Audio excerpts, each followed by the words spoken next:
Hi, I'm James. I play Pez in the Dragonborn Industries Starfinder podcast.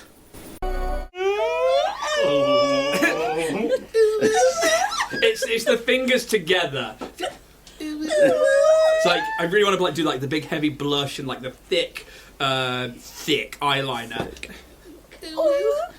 What are the other ones? So it's like No. I just Nani. Yeah. Have you seen there's an airsoft gun that somebody has? No. Wait. No. There's an airsoft gun that somebody's modded so that every time it fires, it goes ooh. So you've just got this guy who's running around like this abandoned area because he's filmed the whole thing and it's like ooh. I love that.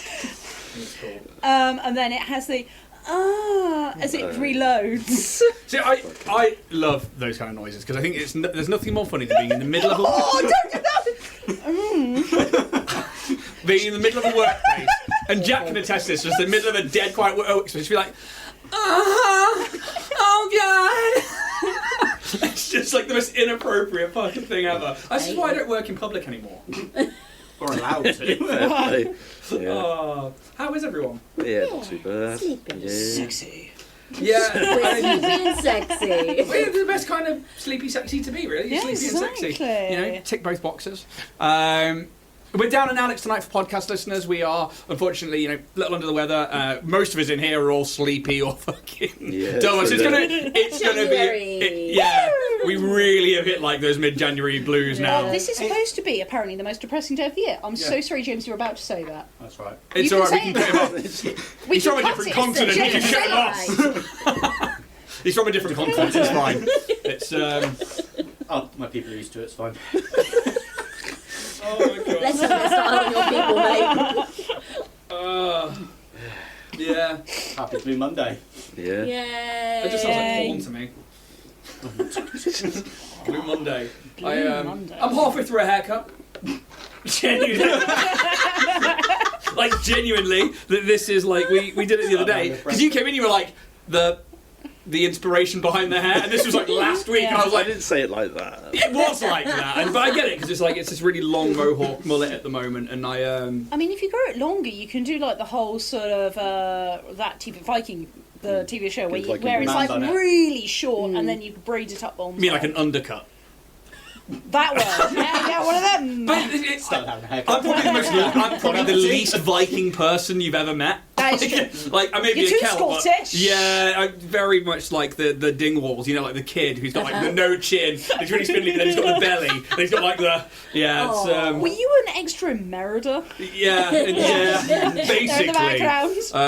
Especially when I do have like really short hair and I've got that like triangle side profile. It's just pure Scottish, really. So I'm halfway through a haircut, and it was literally like it was just in my ears, and I don't know if because obviously ladies at the table, I don't know how short you've ever had your hair. Oh, like, yeah, cropped it short, off. short. Yeah. But there's a stage that you get to, especially when you've got like our style hair, where it is mostly straight, but you get the odd. Our hair's lush. We've got like the straight hair, but with the odd curl. Tamsin's is all over the place. James is all over the place, and Jack, you've got the amazing cowlick right at the front, which I adore. Yeah. I know you hate it, but I love years. it.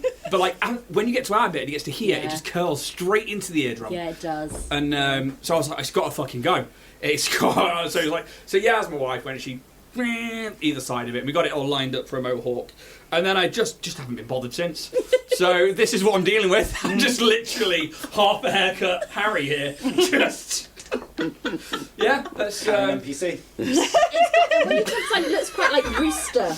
Yeah, very rooster. Yeah, but it's really heavy as well because I haven't like having it feathered or textured in years. Like so it's just like a rooster. Yeah. I don't know. Roosters are quite textured. Well, horses are versatile. Roosters are textured. Yeah. There we go. Oh, that's the animal facts with Dragonborn industry. That's it. That's what you get with us now. Is the odd animal fact. I'd take the peacock plumage, maybe just a mullet, but up at the back comb. Just like straight up. That was an excellent peacock impression. Favourite bird. Very good at that noise. Very good. Shortly followed by the pigeon. I love a pigeon. I love a pigeon so much. They were done dirty. Yeah. They really were. Justice for pigeons. Yeah. Hey, H for Stogie, justice for P pigeons. for pigeons. No, justice for Joan. Justice for Joan. Peace for pigeons. Peace Peace for for pigeons. pigeons. Yeah. They did a lot of work for peace. They And did. what did we do to We them? fucked them. Speckled Jim! Is that Blackadder? Speckled Jim! They've shot my pigeon! Poor pigeons. Yeah, I like pigeons. I love the nest they make. 3 sticks on the ground.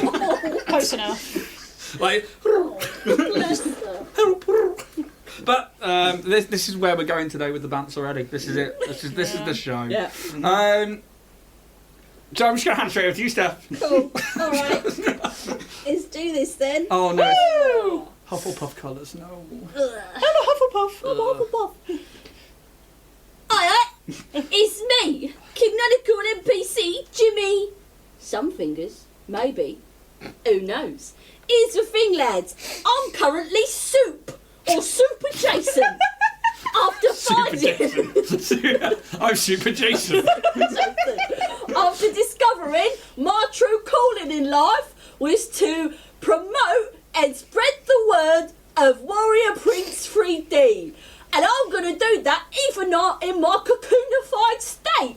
Because listen, if Space Jesus can do it, then Jimmy Two Fingers can do it too. You can head over to www.warriorprince3d.etsy.com where you can find all sorts of amazing high quality 3D printed items such as cosplay items, terrain, miniatures, figurines, collectibles and more. So if you're of the painty persuasion, it's the way to go, mate. And here's the thing, using the exclusive permanent code from Dragonborn Industries to the stars, you can get 10% off all your purchases at Etsy.com. Obviously under Warrior Prince 3D. Goes without saying, mate, doesn't it? Doesn't it? Done it. Oh, yeah. Yeah. Well, Ooh, anyway, I'm going to go back to my soup state so one day I can become a beautiful butterfly. Jimmy Somefingers, signing out. Way. Way. I like the idea that somewhere in this sort of virtual reality, they're all going to come out deeply Cockney. Yeah. They're all going to be grifters. Gaelics. Hey, I it's Gaelics. just really like Super Jason. Super Jason. That was Super good. I liked that a Jasons. lot. That was good.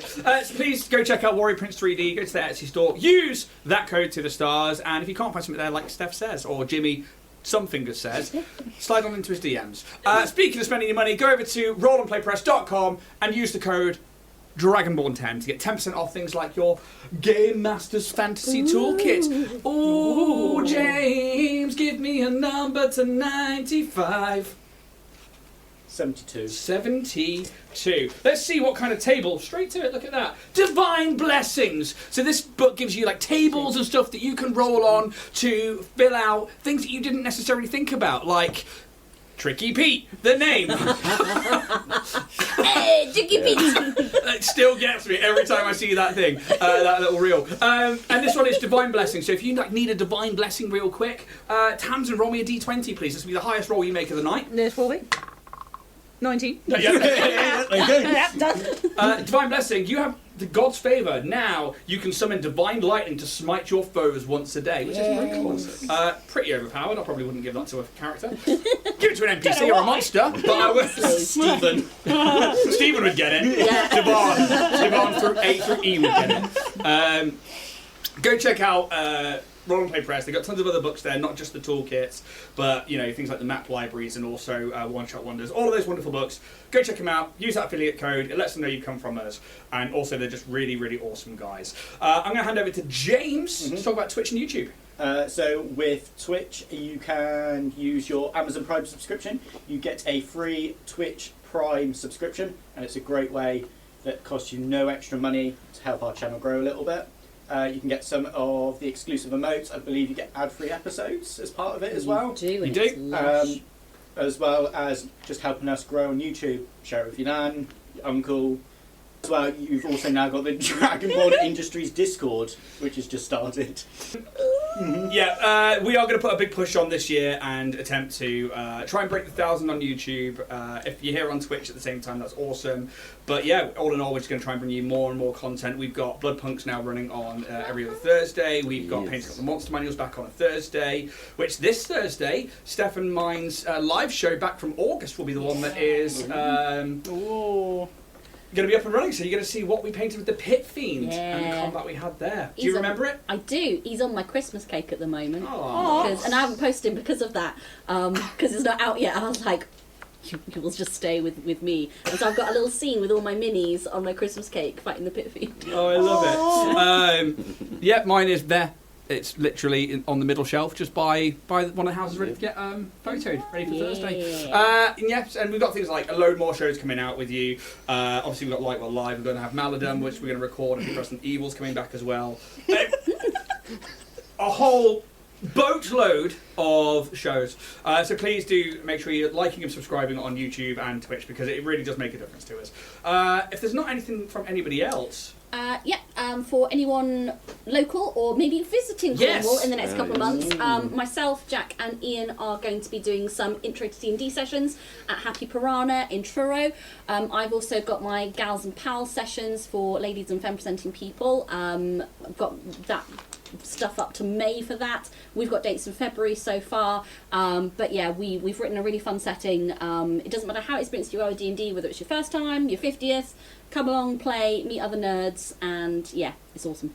Yeah, and there's also going to be a Gals and Pals Valentine's Day special. Galentine's Day Galentine's. special. Yeah, where you smooch and stab your way through a heist. So Sounds good. Sounds because why not? It's going to be real sexy. Yeah, and both Steph and Siobhan from the channel are going to be taking part GMing games there, aren't you? As well as other people as well. Yes, we have some other stuff coming up which I can't talk about just yet. Yeah. But yes, there will be some other really exciting stuff coming up in the future. So keep your eyes. Oh, I thought that was part of... Sorry, my apologies. No, different thing. My- The gals is just me. Yeah. Okay, well, it's not Dragonborn affiliate anyway or anything like that. I just wanted to promote it, but there you go. I'll go away now. Well, it's fine because I always promote you when I do them. So there you go. Blah, blah, blah. Tit for tat, innit? Oh, what a lovely tit for tat. Yeah. And with Tit that, for tit. we're going. I'm trying to lose weight. You might have got me beat there. You want some? No, I'm good. Have you with ever that, weighed them? no, I can't say that I have, and I'm probably not going You'll get there. Yeah, I'm not going to you'll ask. get there. I'm not asking. Yeah, we've already had one faux pas tonight. Yeah.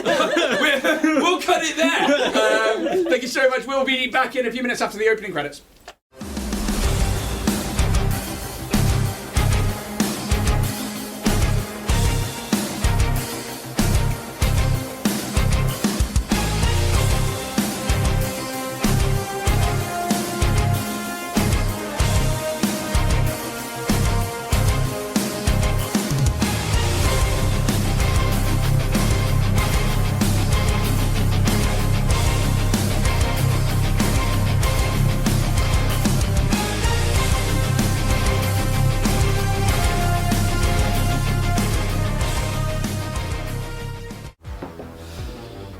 After finding their way back to the Lawspire complex, the party get a much-needed rest and then go back to finding the most potential influencers in the Starfinder election for First Seeker, making a choice to talk to Captain Olson Solias, an infamous infocaster and solitary adventurer who has a lot of sway and the like for Dynatech Exploration Department.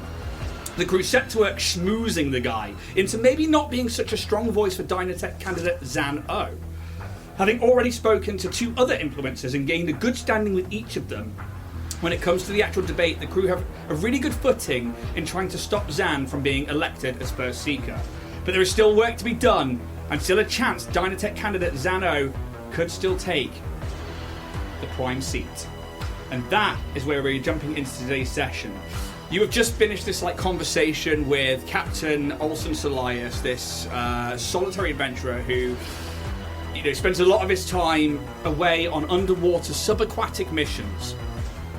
He has this podcast that this infocast that people really do get on with, and they really do like it. Some people, you may think it's quite a popularity thing. Other people take him word for word, or for verbatim, I think is what that actually is meant to say.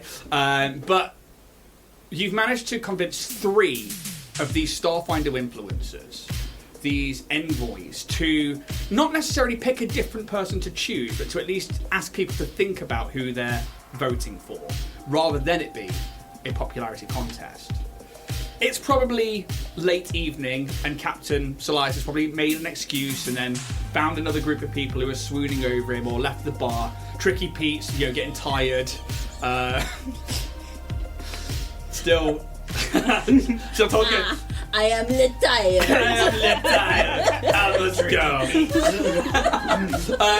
But, it's coming towards the end of the night. You still haven't spoken to Lynch, this other person, but that's up to you whether or not you want to do that, because I'm going to hand over to who is essentially... Bruce is like, I'm getting pretty tired. I'm going to have to go back to my room. That bacteria wang's really fucking with my guts. 99, Bruce. Don't blame you, buddy. Yeah. Sleep tight. Drink a plate, one for the road, and just knocks back another bacteria wang. And then... let's do it out here. That's 14. He's probably got a decent fort save, so you see him phase for a second. He's like, "Yep, I'm going back to the room." And that fucking AI better not say a goddamn word to me. And makes his way, taking himself away from the party.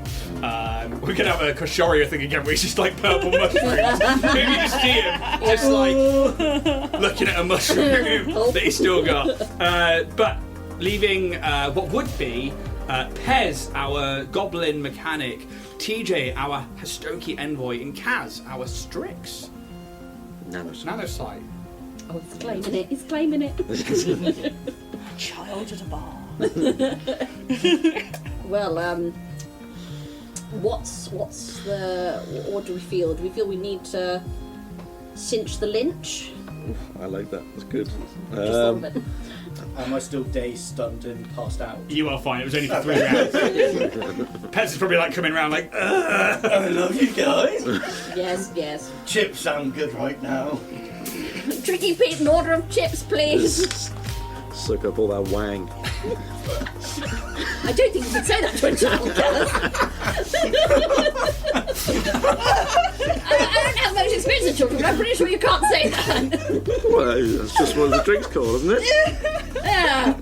I know, something in me is going a bit weird. Red flag. Maybe I need to sign everyone up to a harassment course for the ship, just any of this. Tricky Pete, who I don't know if Solias and Tricky Pete had a French accent. I think they are both French now. I've decided they should be. Le Pont Fries. No. Which continent are they from, Steph? Huh? Which continent are they from? Le Pont Fries. No. Le closing time. Oh, you look tired, Tricky Pete.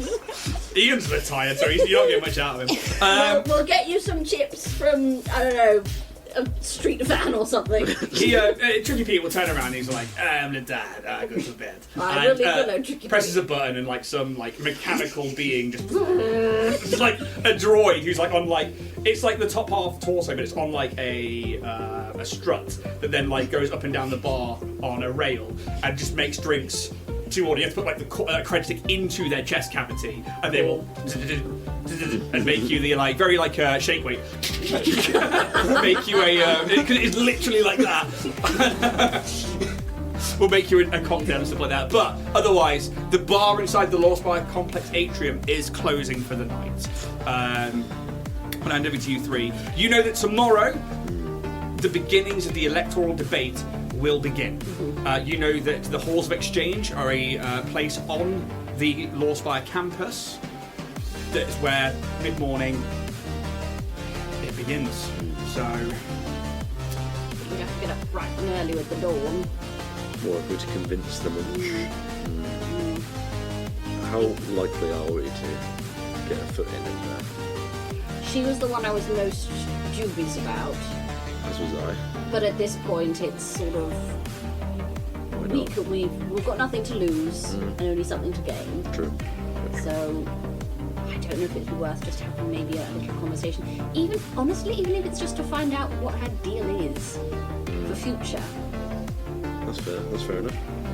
Knowledge is power, and once you find that out, you can see at least if they're going to be good for the rest of the stations. Exactly. If she's so keen to get into the Cortex and has been repeatedly denied, I feel that's an in. I do feel that's an in, because if Dynatech has promised that, we can maybe, actually, yes, maybe prove that that's not the case. Well, they're not going to give her access. No, that she would just be another pawn in their game. Do we use like maybe examples of maybe when they made promises and haven't followed through? Maybe they're like subterfuge, and we know we've got proof of their lies and half lies, and the fact that Dr. Grimm has just switched sides, So true. even though we know that he can't be trusted about as much as a tip of bacteria land. Yeah. I get you. But obviously, It's worth a shot. input. I think it's worth a shot, like you said, but nothing Nothing else. ventured, Yeah. even if there are The worst they can say is no. Exactly. Lovely. Well, Stick to their guns. So. yeah, have a good night's sleep. Get an early night. Yeah, Yeah. as much as we can at this point, and early to rise. Good breakfast, and we'll all the way to the where was it? The Mystic Meg Quarters, something like that. Wow. I had it written down somewhere.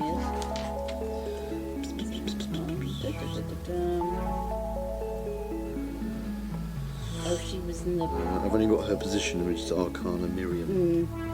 That is the building. Oh, that is It's the building. The School of Magic within Absalom Station, and it's one of the most accredited places within the Pact Worlds for the Mystic Arts. It is like the,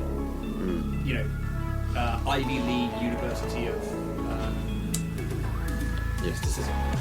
From technomancers to mystics to witch warpers and all the likes. Do you know that Lynch is quite high up? I don't think you guys do.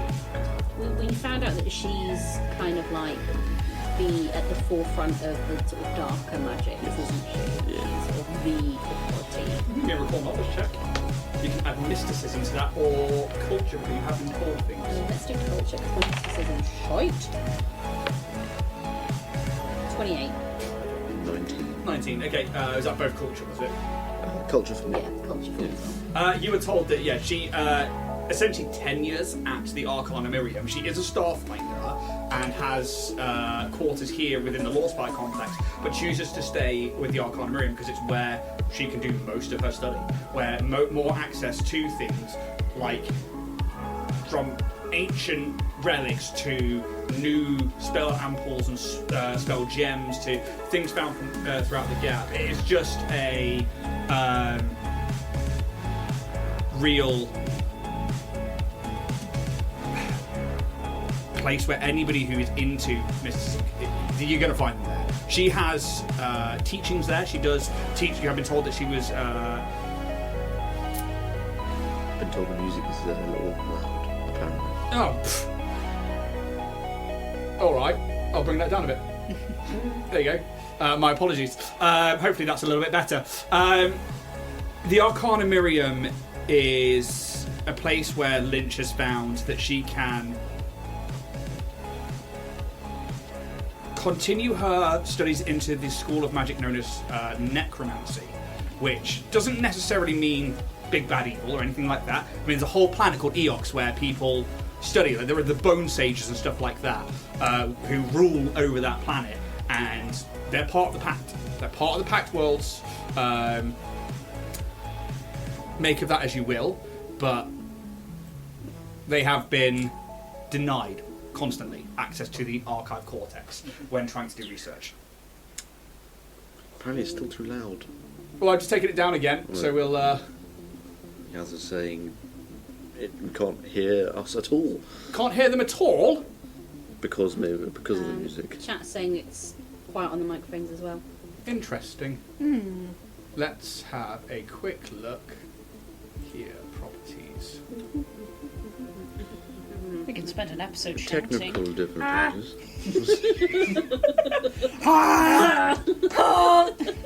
Untitled Goose Stream. Love a I goose as love well. Untitled Goose Game. Yeah. Oh, yeah. Yeah. It's very so short, good. but it's very good. I wonder. Sorry, I should have a quick check of something over here. You're in middle.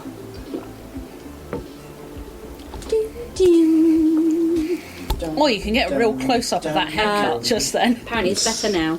Oh, okay. So I was playing with the mic and I didn't need to.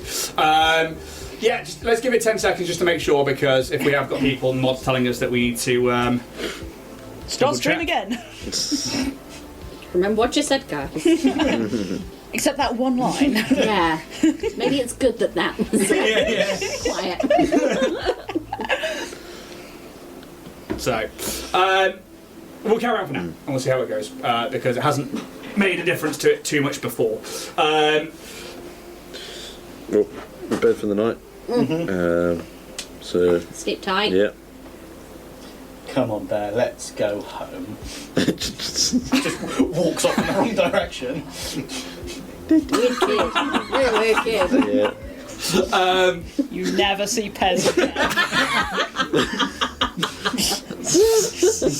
You guys, I assume you go back to Linda's quarters. Yeah. and, I'm not staying with that weird AI. I'm assuming yourself, you go back to where Bruce dreaded is. Sid quarters. Would you go back with them? Are you now part of the crew quarters? I've gone home because I ruined my stuff. Yeah.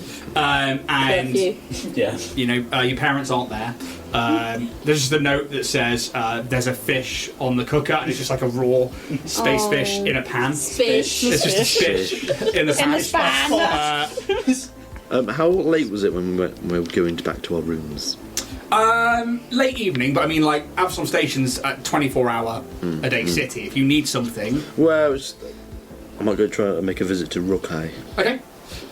Very easily doable. You can head. I mean, you're in the ring, which is this area of Absalom Station. You can make your way to the free markets, which is just around to, like, the northwestern side. You know, you probably get back to the room first, and Roos is just gone. He's like proper snoring, feet up, like half sprawled out. His sword's just on the floor. There's like a black ooze coming out of his ear. That's bacteria wang. That is bacteria How's wang. Roos? That's number wang. And yeah, you can make your way to Rokai's place. Rokai's place in the free markets, and I have to bring up a whole different Soz. area. That's all right. Jump it on you. That's all right. That's part of the game. Imagine if I was like, no! You can't. You may not. It's like one of those video games where, like, you try to walk to it, it's like, you can't access this area at this point. It like turns you round. Like, wait a minute, what? The invisible wall. I swear this door was unlocked. You didn't get in. You must progress your quest first before entering this area. Fucking goddamn it. Let me in. Let me in. Interesting. Where have I put that? I remember what it's like anyway. So, the alleyway that you have to go down, which is just off the free markets, leads to this like bulkhead wall where between the bulkhead and the back of these buildings is this tight, damp alleyway where there's like condensation coming out of vents and steam, and it's like kind of drippy with the moisture that falls down the walls and a little bit rusted. But you find this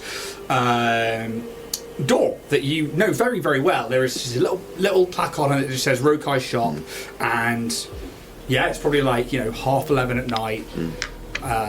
Everything's sort of looking in order. Yeah, I mean, like, there's no windows to this place. Yeah, It's literally just a door that goes into a workstation, but everything seems okay. Nothing seems out of place. Give me a perception check. That is 28.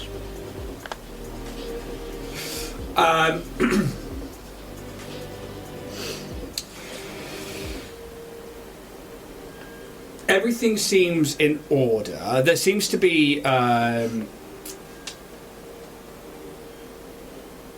you can tell that there's been heavier foot traffic through here recently. Nothing like out of the ordinary, but like just you can tell that maybe there's been more visitors to the shop than normal. Just through like displacement of dirt and mud and like the rust and water that mixes together, creates kind of silt on the ground. The airplane takes off. Yeah. A drone. Just a laptop drone. Takes off. But yeah, you I mean, you stand at the door. Yeah, I'll give it sort of a Bunk, bunk, bunk, Yeah. against the metal. It's quite late at night. I'm going to roll to see if they're awake. See how many bitches he's got with him. Yeah. 12. 12. Where's the campaign dice? He's run away. Where have you pooed it? Okay, 10 plus he was awake. He's awake. He's So, away. but it does take a Yay. few minutes. Oh man. It takes him a few minutes, but eventually something comes up on the intercom and it just says, you can hear like this voice says, "Who's there?" It's me. It's Kaz. Sorry. Not who I ordered. I know it's late. Sorry for bothering you. No, you're quite alright. Give me 2 seconds, and then the comm goes quiet, and eventually the door You're not open, Crystal. and you're faced with this this being. You know them Put to be the other very one kind. away. They obviously like have this blue skin, these long ears. They're quite balding on top. These like clear white milky eyes. The Strix, and Just putting lube in section. Sorry, mate. Clear up. Come on in, mate. he's just wearing a sarong. And there's a small kitsune tail hanging out at the bottom of it. Why are eyes more white than they are normally? Just like we're nothing at all. Just Nothing at all. Nothing at all. oh no! Oh no! Rotaike. I'm sorry, I'm trying to have a serious moment. It's all good. Don't worry about it. I'm glad you're here. He doesn't say that. Not what you expected. Somebody call for the horse.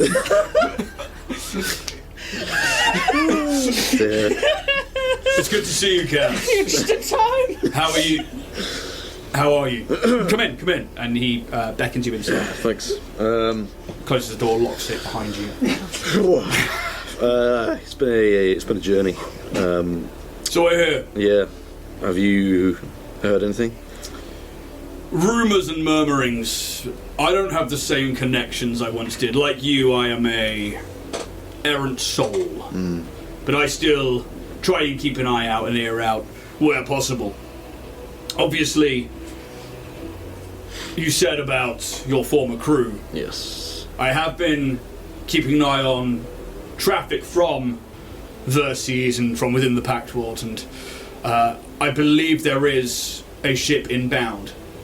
A cruise liner has changed course for refueling. It is very unusual.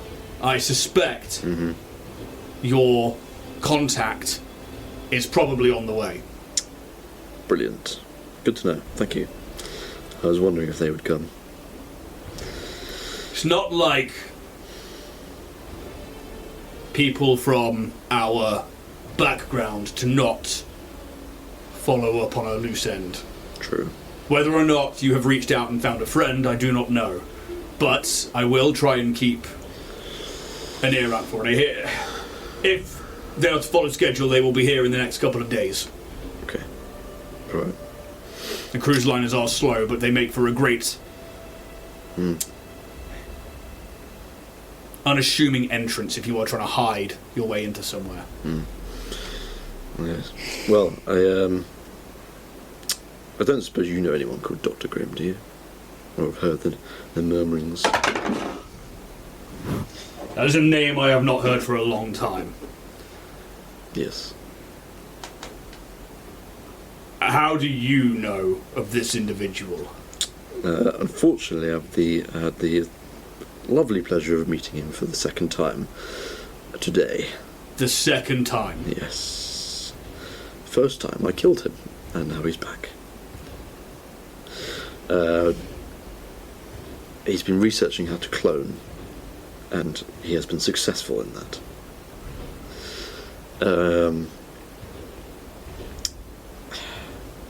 Currently being held by the Starfinders, as he has some, hopefully, huh? Stewards, actually. Bit both. Bit both. Bit both, man. It's been that,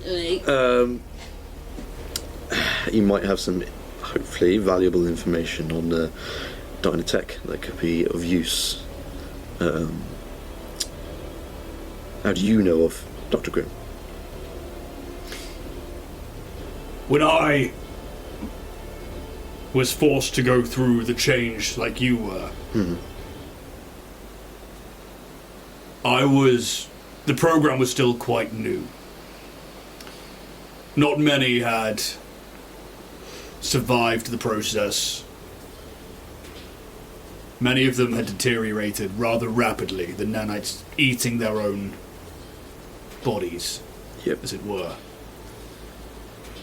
The first person that was somewhat successful apparently was one of the lead scientists on the project. I didn't know them by name, but I know that they soon came to become known as Dr. Grimm. Their body failed them, like it did many of us.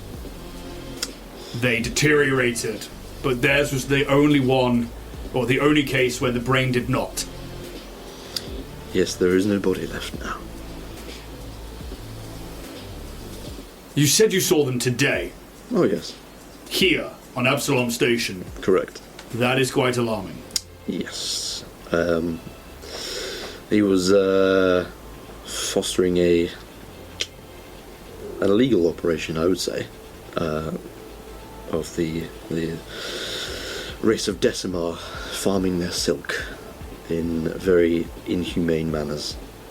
But that is what us Strix like to do, apparently. Yes. Yes, it is. Kaz, look, I'm not going to sugarcoat it.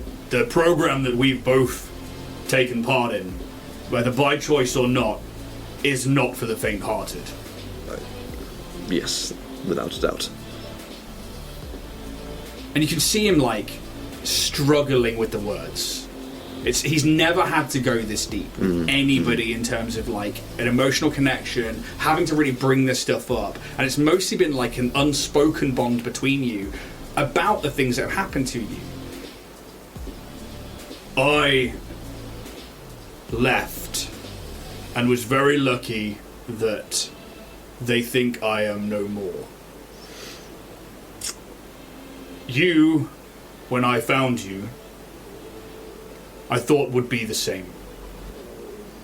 If Dr. Grimm knows of your whereabouts, and you have allowed information freely to go back to Verces, it is possible the Architect knows of you as well. I think they already knew of my existence and being alive before I'd even let any information loose. I found, along with my crew, that some information on Dr. Grimm's systems, that it seems like when my previous crew and our ship went awry and exploded, that seemed to also be a test. And even though I am marked as KIA, I think they know. They knew that I was still around, even then. How? I couldn't say. I mean, it's exactly the kind of thing that they would do, is it not? It is, but from what I remember, the Architect was very, very thorough with their records and very diligent. If they had you marked as KIA, it would be because they genuinely believed, or at least I believe, that they believed that you were KIA. As long as Ian's getting that point across properly. If you can believe it. I would say that is my opinion, and I think that they probably thought that you were KIA. However, it's interesting to me that Dr. Grimm would have a file on you. Yes. You said it was the second time that you had met him. Yes, the first time I've met him was in the NIST system, Koshoria. Yes, you said when you came back, actually. Yes. But you had killed him there. Yes, but when we tried to access the systems there was a failsafe and we did not get past it.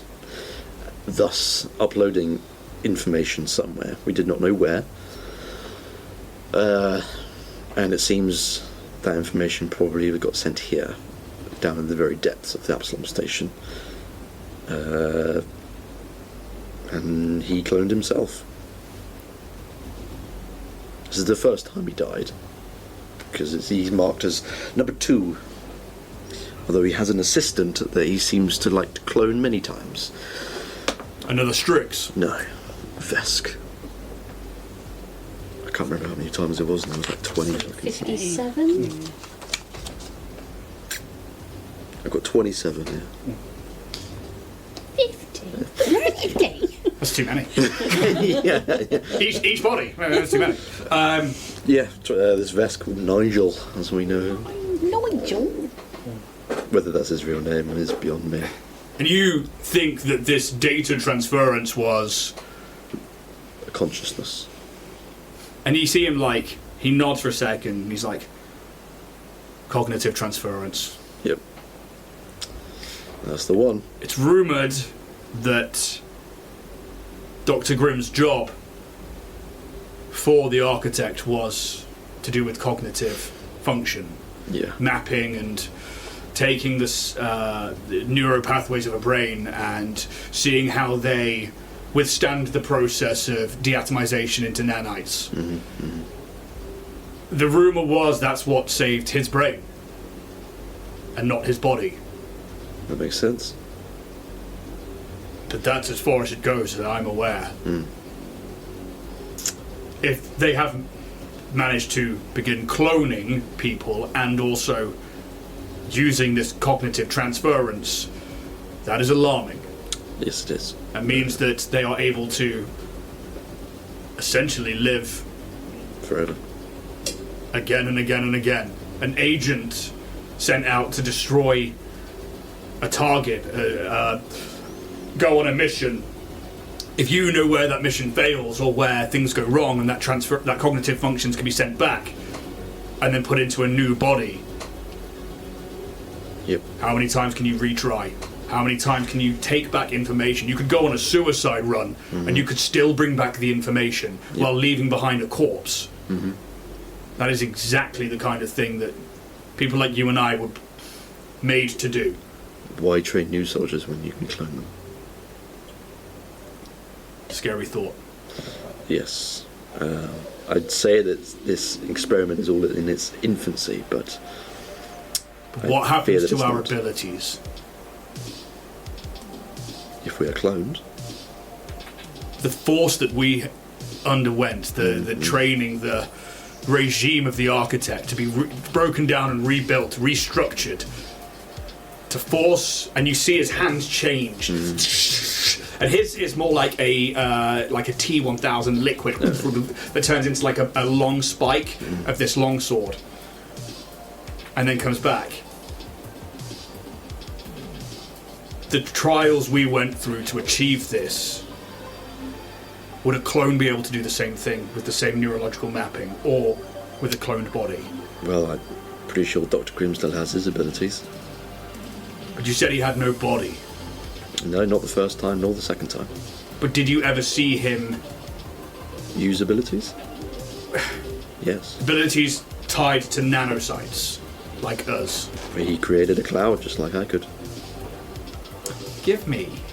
I will give you a d20 roll. You can add your... What have you got anything in profession? Body language. I mean, since he has no body. So you're not giving me that one. No. Your key class score is Constitution, yeah? Correct. You can give me I guess it's an engineering check, but I will also allow you to add your key ability score modifier to this. Okay. Oh, jacked in the face! Now, what? It's pretty spicy. It's pretty spicy. 35. Lovely. Yeah. Wonderful. I remember everything. Right, Dr. Grim. So back on Kashoria, yes, you saw him use a nanite cloud. You didn't see it come from their body like you do. You remember they were in like a spider bot, like a mechanical being with this brain. You saw a lot of the things that they did with that body came from different appendages and arms, like the needlers and all the attacks that they made. And then you think to the nanite tubes that you had, that were these 3 of them that were on this unit, this essentially nanite creation station, where they were all inside these receptacles, these containers. New from JML. Nanite Creation Station. Sorry, I had to get that one. I could see it. Yes. There's a chance it didn't come from a body. But he certainly knew how to control it. Oh, for sure. But I mean, that's the same as programming something. You know that. Nanosites aren't the only people that have access to nanites. There are like layers of like armor out on the market that have like nanites between the armor plating and the Under Armour that creates a cushioning. There is nanotechnology out there. It's just nanosites. It's fundamental to their being. Okay. Built different. Yeah. You're built different. I'm fucking built different, man. Well, now think back on it. I mean, I saw him control a nanite cloud, but I suppose I never saw the nanites themselves come from his person, so...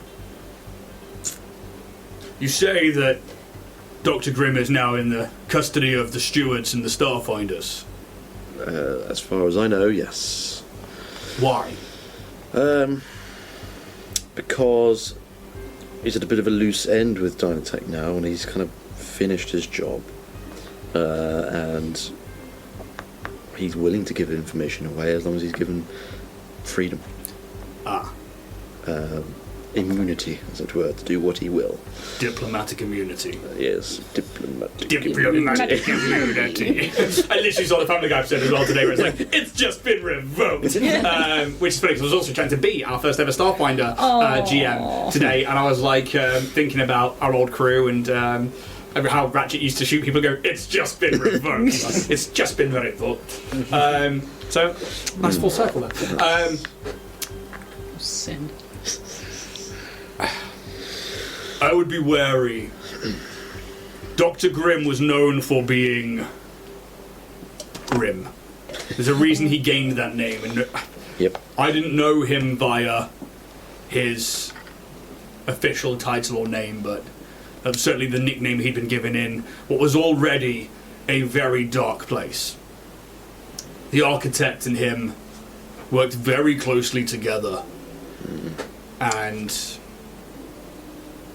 he is ruthless. yes, he is. But then so is everybody in that program.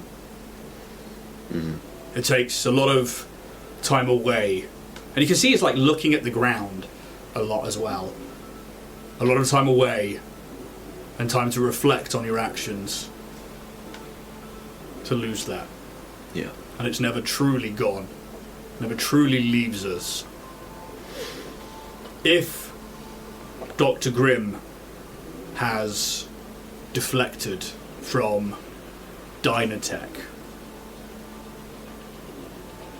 he clearly knows something that could jeopardize his life.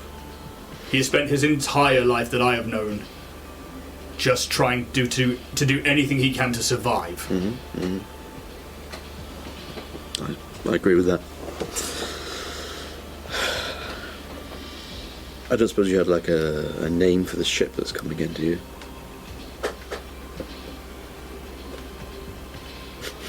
Roleplay press. Let's go to roleplay press for a ship name. It's got to be something fancy, though. It's got to be something fancy. Fancy. I mean, it's all cruise liner, edgy and fancy. So it is a Verces cruise liner. These are big opulent ships. So you know that Verces obviously is like this tidally locked planet. There is like one half of it is this verdant, amazing metropolis of a city, essentially, where the entire population has pretty much gone. The other side is a barren wasteland that you call home.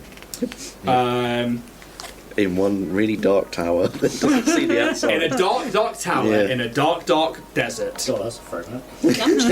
Down the dark, dark stairs in the dark, dark dungeon lives the dark, dark Strix. So true. Kaz, where are you? Where are you? Let's see if we've got ship names. So we've got ship generator. Oh, I really want. Oh, I want the ship names. I want the ship names. Oh, where is it? I'm going to have to Give me the name! Give me the names. Sunrise. What do you call it? Absalom Sunrise. I'm trying to think of like what like P&O and like Aurora. Aurora. They name them. Not sponsored by P&O, but please if you want to. Borealis Beauty. Borealis. Beauty. Borealis Beauty. Boaty McBoatface. Oh The yeah, Team Boatface. the classic. Face. Cruisy McCruiser. Richard Gere. Oh, Aegean Odyssey. That's a name. Aegean Odyssey. Okay, give me D20, please. A 12. A 12, you say? The Silver Jet. Silver Quite nice. Nice. Took me ages to find a page that I was basically on. That's why I could not see it. Silver J. The Silver J cruise liner is one of many, part of the Silver J line. I imagine that either your contact is using it as a way to mask their way onto the station, or you've brought a sleeper cell here. Well, Casual. this leads me back to the whole clone thing, because I genuinely saw my crew die, and it's very possible that person could have been cloned, and I don't know if it's the same person or not. They're going to make a roll. Oh, it's a 4 on the dice. I didn't see the incident, but I was there shortly afterwards when I found you. The rest of your crew, their bodies were shreds. They were left to the vacuum of space, and next to nothing left of them. I mean, they had nanites. Maybe they somehow rebuilt them. But What I'm worried about here is that if you're saying this was a test and the cognitive transference has worked, what if you're the failure? And yours didn't work? What if your cognitive transference didn't go through and theirs did? it's certainly possible. It would explain why they think you're KIA. Did you see the files on the others? No. Mine seemed quite easy to access in comparison to anything else that might be on there. Yours was the only one there. Yeah. Station. Yeah. Like it had been. I mean, I think even on that, I think it says data transference, personnel file, Kaz Umbra. Yes, yeah. Yeah. So, like, yours had been pulled. But my file had not been updated since Dr. Grimm first saw me. Which means that he hadn't said anything. He just pulled your file. Yep. Interesting. Mysterious. That was running mysterious. Look, can we put this butt plug back in? It's got a squeak toy in it. No, I'm not one to judge, man, but goddamn. He just kind of goes silent for a bit, and he's just like contemplative. And you can see, like, he goes over, like, because you guys are in this, and I suppose I should have described it. This workstation room, this, like, it's basically somebody who tinkers with weapons and armor and augmentations and cybernetics. So there are, like, workbenches and tools all over the walls. But over on the far right-hand side of the room, away from the door, there is this, like, L-shaped workbench with this hover chair behind it, and he kind of goes over to it and like slumps into it, and he like moves a few data pads around and stuff like that, and finds like half a drink from God knows when, and just Oh, come on, man. takes a sip, Yeah. It's a lot to process. Everything is these days. Anyway, I won't keep you up. Thanks for the heads up on the ship. But there's no rush, and he flicks on a little device on the desk, and you see this like holo game come up. Yeah. How about we finish that game? Yeah, go on then. Aw. I've got an hour or two. Friendship. We kind of like fade out as we see these two Strix, an older and a younger, just playing the same game that we saw 54 episodes ago. In the opening title, in the opening monologue. About 3 weeks ago. Probably about a month and a half, 2 months ago in game, isn't it? Something like that. I'd actually have to go look at it. If somebody's doing stats, that'd be great. And if there's anything else through the night from you three. Nope. Ooh. Ooh. Yeah, actually, yeah. TJ would just like to quickly kind of keep going through socials, kind of commenting and liking on like appropriate posts and trying to get like a vibe of where things are headed election-wise. Okay, so as it currently stands, you don't need to make a check because the infosphere is pretty active and you're already now following those particular influencers. Lynch isn't necessarily on like the socials or anything, so trying to track down how Lynch is influencing people, you're not quite sure. Yeah. And not being part of like the Mystic Arts or anything like that, you don't really have... She's a mystery. She is a mystery. You can see that the first one is Husk, this Shirin. They are still doing their DIY posts. They're still doing like the odd thing, but they do mention the elections every now and again, but they've actually lessened off a little bit in the past 2 days. They've gone from like a really big like, hey, yeah, Dynatech's going to fund like new quarters, new rooms, new loads of things for us all, to now being like, yeah, cool, so we know we've got the elections. You know, I will get to that when we get to them. For now, let's do this mitre joint. And let's... I think that's a DIY thing, isn't it? And, Start off with a classic dovetail. yeah, sure, you can do whatever you want with the bird. And, Leave the pigeons alone! Those sprats are not safe. we're going to do like a pigeon mount. Pigeon mount. One gammy leg. No, it's got a pigeon stool, and it's like it's for people with ADHD to just rock backwards and forwards.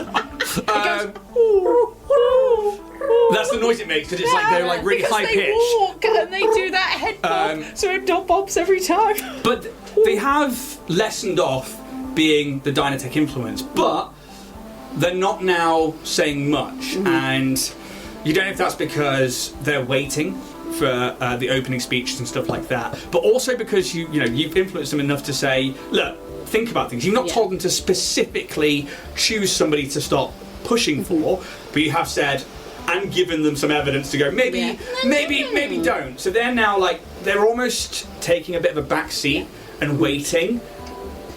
I will let you do a sense motive check because you are very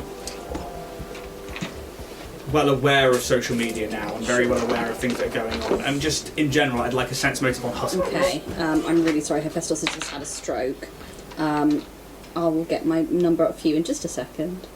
There we go. While we wait, why don't you head over to Etsy.com/Warrior Prince 3D and use the code to the stars to get 10% off your orders from Richard. 24. 24. From a I thought you were going to go in with another advert. I was. Crack on. I was going to say, because we didn't say it at the beginning, you can go to dragonbornindustries.com and get some merch, like these solid standing cups that we are delightfully drinking from, and do keep things hot and cold, whatever you want to hold. What you guys got in there tonight? Homemade ginger beer. It's really good. I'm sorry, I've drunken all of it now. I've got coffee. Nice. Actually, I offered Jack a ginger beer earlier in the house, and we both went, "That's not for you, Jen. It's not for you." He had some. Yeah. Did he? Did he like you and tell you that he liked it? Yeah. He said, "Oh, that's really good. No, he didn't. I love to kick it up." It was really good. Really good. Nice. Okay, so Devour. 24. You can tell that not their confidence has been knocked, but their there is like a trust in what they were saying before. Like they were really eager and keen, and maybe they, obviously been given something or been, told one thing, and now they're like, oh, I kind of want to, but also I'm a bit worried now, and you can tell they're a bit worried about their own content and their own standing socially, which means that they are kind of holding off, and you get the sense that they're probably going to go to whoever is the safest bet for their own personal profile and their public profile. It's John. It is John. That's John. As for next up is... Who did you chat to next? Gibbles! There have been like some posts on Gibble's social medias, like Gibble's Gym, which is obviously this Skittermander run gym within the Lawspire complex, and they've been more like telling people that obviously the election's coming up, it's really important. You know, the best thing we can do is to make sure we listen to everybody, what everybody's got to say, and they too have not necessarily, you know, they're not like husk in the sense that they've like stopped with the confidence, but they are just like, you know, there are so many people to vote for, make sure that you go out there and you listen to what everybody's got to say, and whatever happens, come back and we'll like lift some weights, we'll turn the gravity up, and we'll have a great time. And they are just like this really enthusiastic gym bra who is this tiny little Skittermander. I love him. But again, they've not been told, even though you have good standing with both these people, neither have been told to necessarily push for a certain person, but they have stopped directly saying Dynatech's going to fund this, we're going to get all of this from Dynatech, and they've basically sort of blown smoke up the arse of the potential candidate Zano. Captain Olson Solias, in an hour, we'll say, has changed tact completely. Whereas, like, they're putting out posts like, Dynatech are funding my next mission to the ocean floor of insert planet. They're like, I have been having a think with my deep thoughts. In the deep. And I will be running for First Seeker. What? And is now pushing himself. I love it. I love so that for him. they have literally put themselves down, and you can see it is already gaining traction. Brilliant. I have made a roll for that, and that will all come into play later because I don't want to reveal what it is. But you can tell that there are like people like, oh my god, yeah, Captain Solias is going for it. This is what we need, and stuff like that, and things like Self-Made, and it's. A new player has entered the game, basically. Amazing. That'd be what you know. I would like to put out a post Okay. on H for Stokey, and I'm going to film. Teacher's going to film himself speaking just directly into the camera. Hello, my name is TJ Squeakson. I am the owner of H for Stokey, and I felt it important at this time to come on and speak directly to you all. Whether you are Hastoki, Yasoki, Skittermander, human, whether you are android or whatever your persuasion, as we near the election of the Starfinder Society, a society that has done a lot for myself and my people in a very short shake, I wanted to come on and have just a quick chat about free thought and free speech, because a lot of people will promise change, but change isn't always what you expected it to be. I've experienced a lot of change in my life very quickly and opened my eyes to the realities of the world beyond Absalom Station. Now, maybe you feel that the Starfinder Society needs an overhaul. Maybe you feel that certain outside agencies might be the ones to provide that, but I would ask you to look carefully at their track records. Look when they have been found out in lies or scandal. How have they covered for themselves? Is it with another scandal? Is it with another product that perhaps was not what you thought it was? Look deep into your hearts at this point, and I would encourage you to listen critically to everything that is being laid out for you as we approach these elections, and not be swayed by power and influence. This is a Starfinder Society for each and every one of us. And we should keep it that way. Thank you. Okay. Can you roll me a diplomacy check first, please? I can.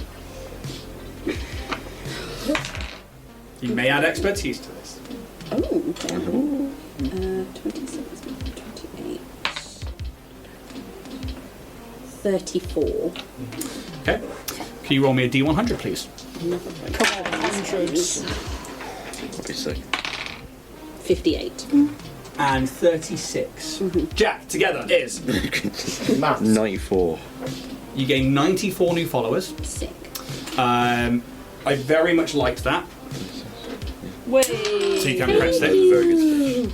It's a very good use of your class. It's a very good use of RP, and you see people beginning to react to it straight away. The Histoki go wild for it. They are just like, we're going to be Starfinders. I can't wait till we're like recognised, and like there's all this talk about like excitement among them about one being recognised as a race, about how they are free within the Lawspire complex.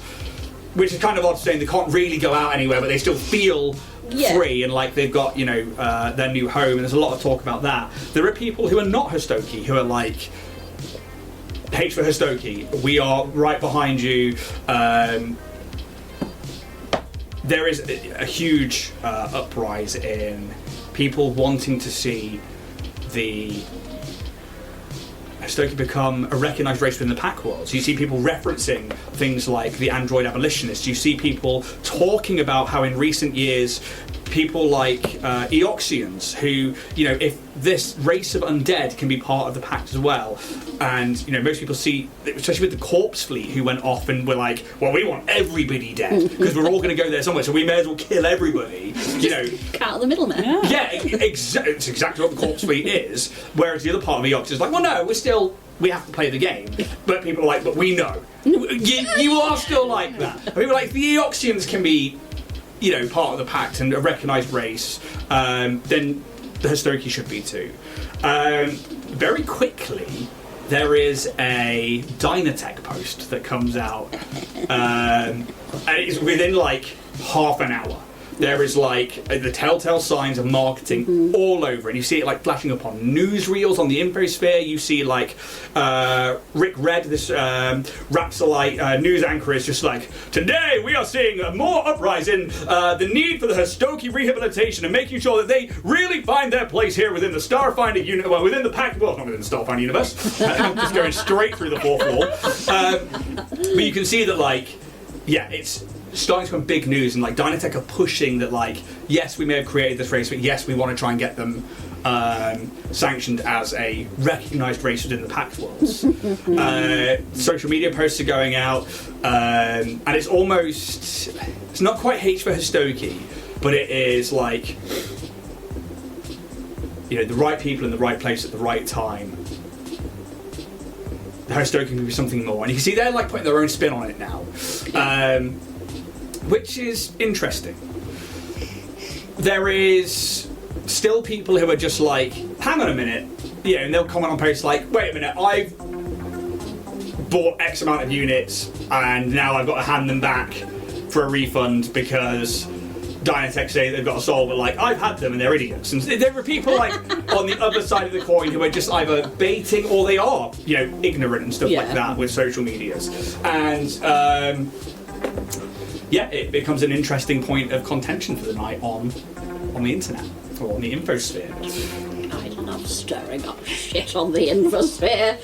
But you can see that, there is an instant response to your postings. It's very good. And like all of them, like from Dynatech, signed Elijah Ross Lurin. Pez, is there anything from you for the night? He is going to try, a keyword try, because I know how my roles normally work. He is going to try, using his profession, to try and make John the First Seeker VR game. So sort of my job simulator sort of graphics, but you're going to be John the First Seeker. You're going to be welcoming people as they come into Absalon Station. You're going to be then stamping on the papers, official seal of the First Seeker, and just the sort of getting the younger people to understand the role as well as subliminal messaging, that John should be the first seeker. An itch for you. Yeah. Okay. Let's make a computers check. Unless actually, VR gaming is your profession, isn't it? Yeah. So you can make a profession check or computer check, whichever one is higher.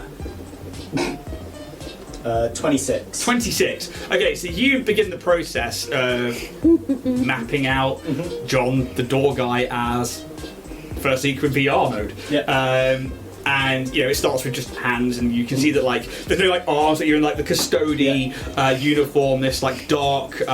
He wears tack trousers that have loads of maps on it, and keeps a data pad in this see-through pocket, where it's got a plastic style screen on it where you can get to it. He's got this short sleeve, but it's a high collar, so it's almost like a Nero kind of collar line, but it's more like a turtleneck, skin tight kind of t-shirt. That's Steve Jobs. very much kind of it's like Under Armour basically, but very comfortable, kind of meets Starfleet-esque uniforms. And you begin to program right the way from being on the door, and the first levels being people coming in. You've got to greet each one. You've got to press the right button as people come in. You go, hello, welcome to the Law Spy Complex, and then it goes on, but it will take a few hours. It's going to take most of the night. He's a teenager, he can do it. Yeah, because your parents don't come back that night. Can I get Fair to help me as my AI? Is there a mechanic for that within there? There is, but I'll have to come back to it, so we'll just skip it. Cool. If you do read it, let me know. But yeah, you have your fish supper, and I don't know if you cook it or not, if you just eat it raw. He's not allowed to use the oven. Yeah. But his mum said no. Mama and Papa Goblin are not there. But it's not unlike them to go out. King of the castle. They're out swinging. But yeah, they're out doing whatever it is that goblins do in the night. And there's loads of upside down pineapples everywhere. Swinging, yeah. James, you have no idea how much I want to make this game now. I literally can see it in my head. I can literally write the blueprints out now, and I'm just with that, you Law Spy Cortex. It's the wrong one. It's got a hat on. MAGA, make Absalom great again. No, John, we trusted you. To which end? Collectible hats around the map. To which end? Is there anything else throughout the night from you three? Not from me. No. Then the rest of the night, you get a long rest, and you can mark a long rest. And in the morning, Linda probably wakes you up. For you, it's probably the sounds of street cleaners and dustbin men knocking over protein recycler bags. I don't know. Just all the protein recyclers being thrown out onto the road. I like to sleep till 11 a.m. except on a Wednesday when I'm rudely awoken by the bin men. Oh, God. I'd like a whiskey drink and a vodka drink. That's the one you drink. And for you, morning. Hi, good morning. It's time for a new day. As the AI in the room, Sid, chimes up. God, you guys sleep so good. Oh, God, you're a prick. Yes, it is a new day, Sid. Now, fuck off. Bruce is gone. Bruce is still he's I ain't gonna make it today, That's kid. alright, buddy. I'm gonna stay here and I think I need a shit. And just... I'll just give me a little pat on the back. Oh. It'll be alright, pal. Oh god, that bacterial wang. Do some maintenance on me. Maintenance. And yeah, the day begins, and as you head down into the Law Spire Complex atrium, it is busy. Busier than you've ever seen it. A lot of people. Yes. There are Starfinders from all over the galaxy have come home. Damn. You don't know if they've been staying here, you don't know if they've only just come into dock, you don't know if it's been a few hours, but it's hard to move in the atrium because everybody is just shoulder to shoulder. You can get through, but it's just massive groups of people. It's loud, it's noisy. Obviously there are people from Yosoki and gnomes that are really small, right the way up to half giants and dragonkin, these like 20-foot tall dragons. It's a real mix of beings, and there's no like Starfinder uniform.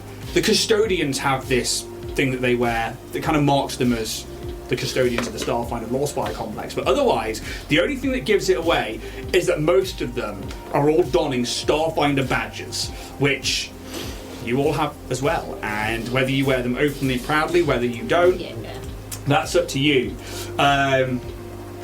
Is this where everyone votes? No. So you would know, and it comes up because there's like a message that comes out to every Starfinder, and it is like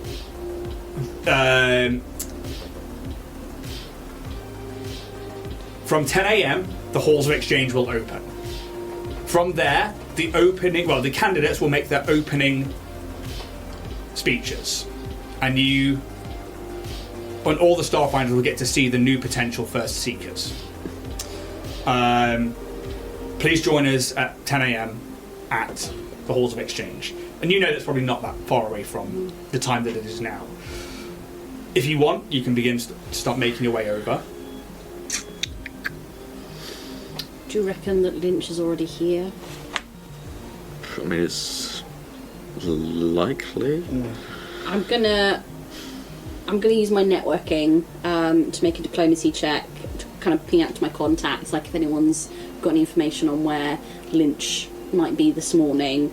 So it's 10 minutes to attempt a diplomacy check to gather information. Yeah, it's probably in that time that Pez probably turns up as well. Hi guys. 21. 21.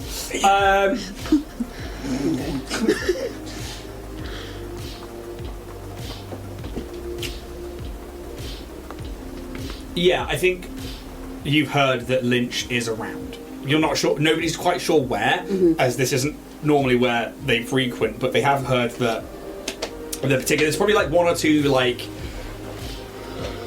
members of the Starfinders who are not necessarily in like armor or anything, but you can see they're in like light clothing, and they probably look a bit more Arcanist than anything else. And they're like, yeah, we've heard that Lynch is going to be here. We've been doing a lot of readings recently, and over at the Arcana Miriam, she's been doing a lot of teaching on the politics of the Starfinders, and that it is time for change. Damn cool, love that. But yeah, she is supposed to be around somewhere.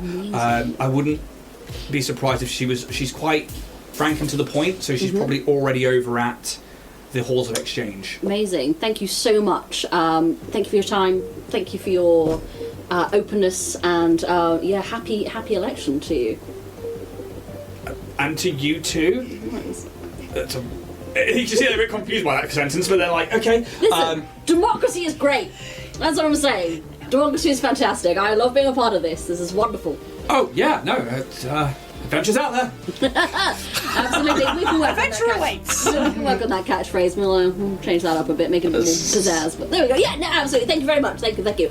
Your halls then probably gang. Yeah, we're going to see what to do. Yeah. He just puts his hand up to Kaz and be like, so I don't get lost.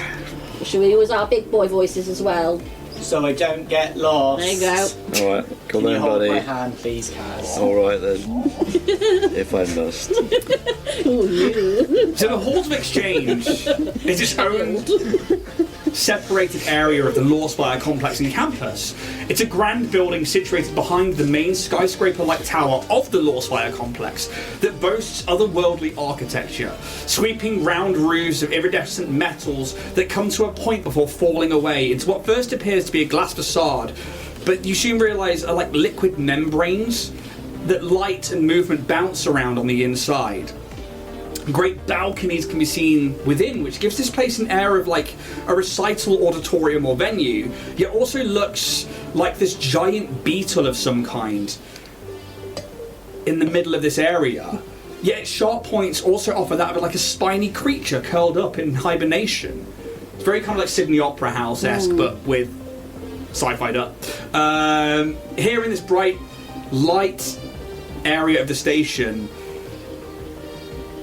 the lights and colour shifts are still enticing and exciting.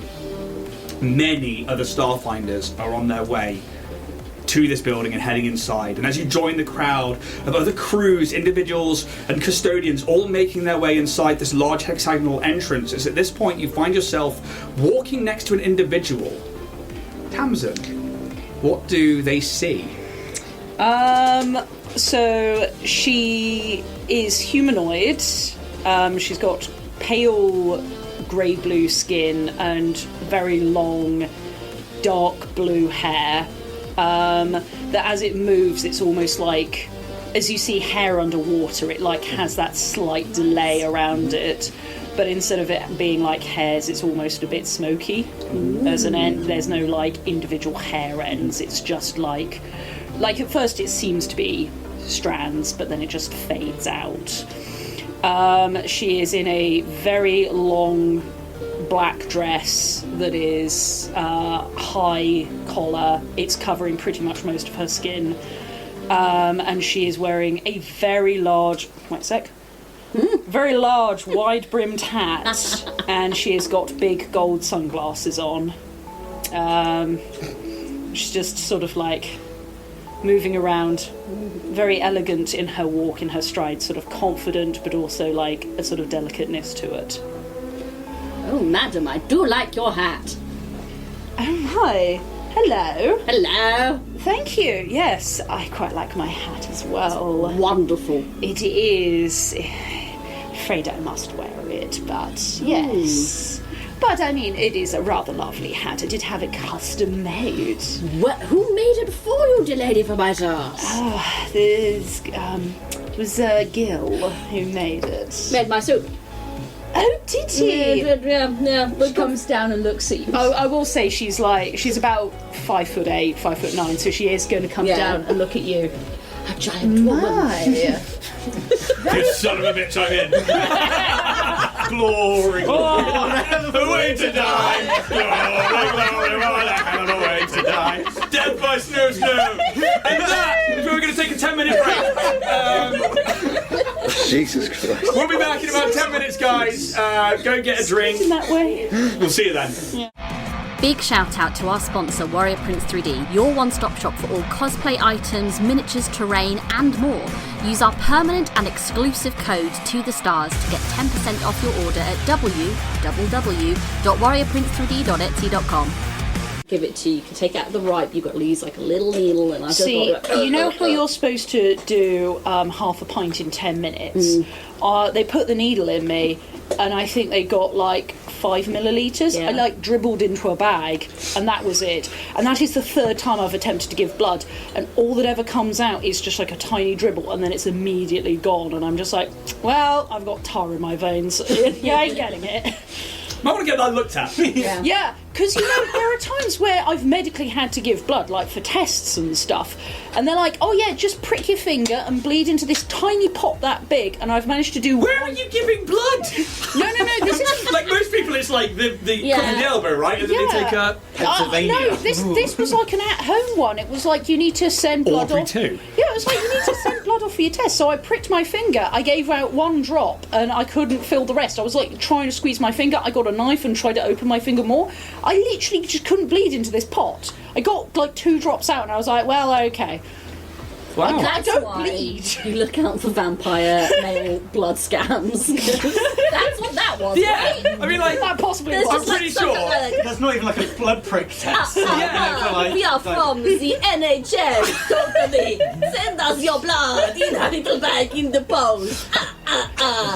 Like, yeah, I just see like a little like plant, like Mario style, like Audrey 2, is just like, feed me, flick your finger and feed me. That's weird. It's genuinely something I've been asked to do before, and I just can't give blood. Like, I really how's high's your cholesterol? Probably quite fucking high, Did the same apparently. doctors ask you to take pictures of your feet and send them in? Oh no!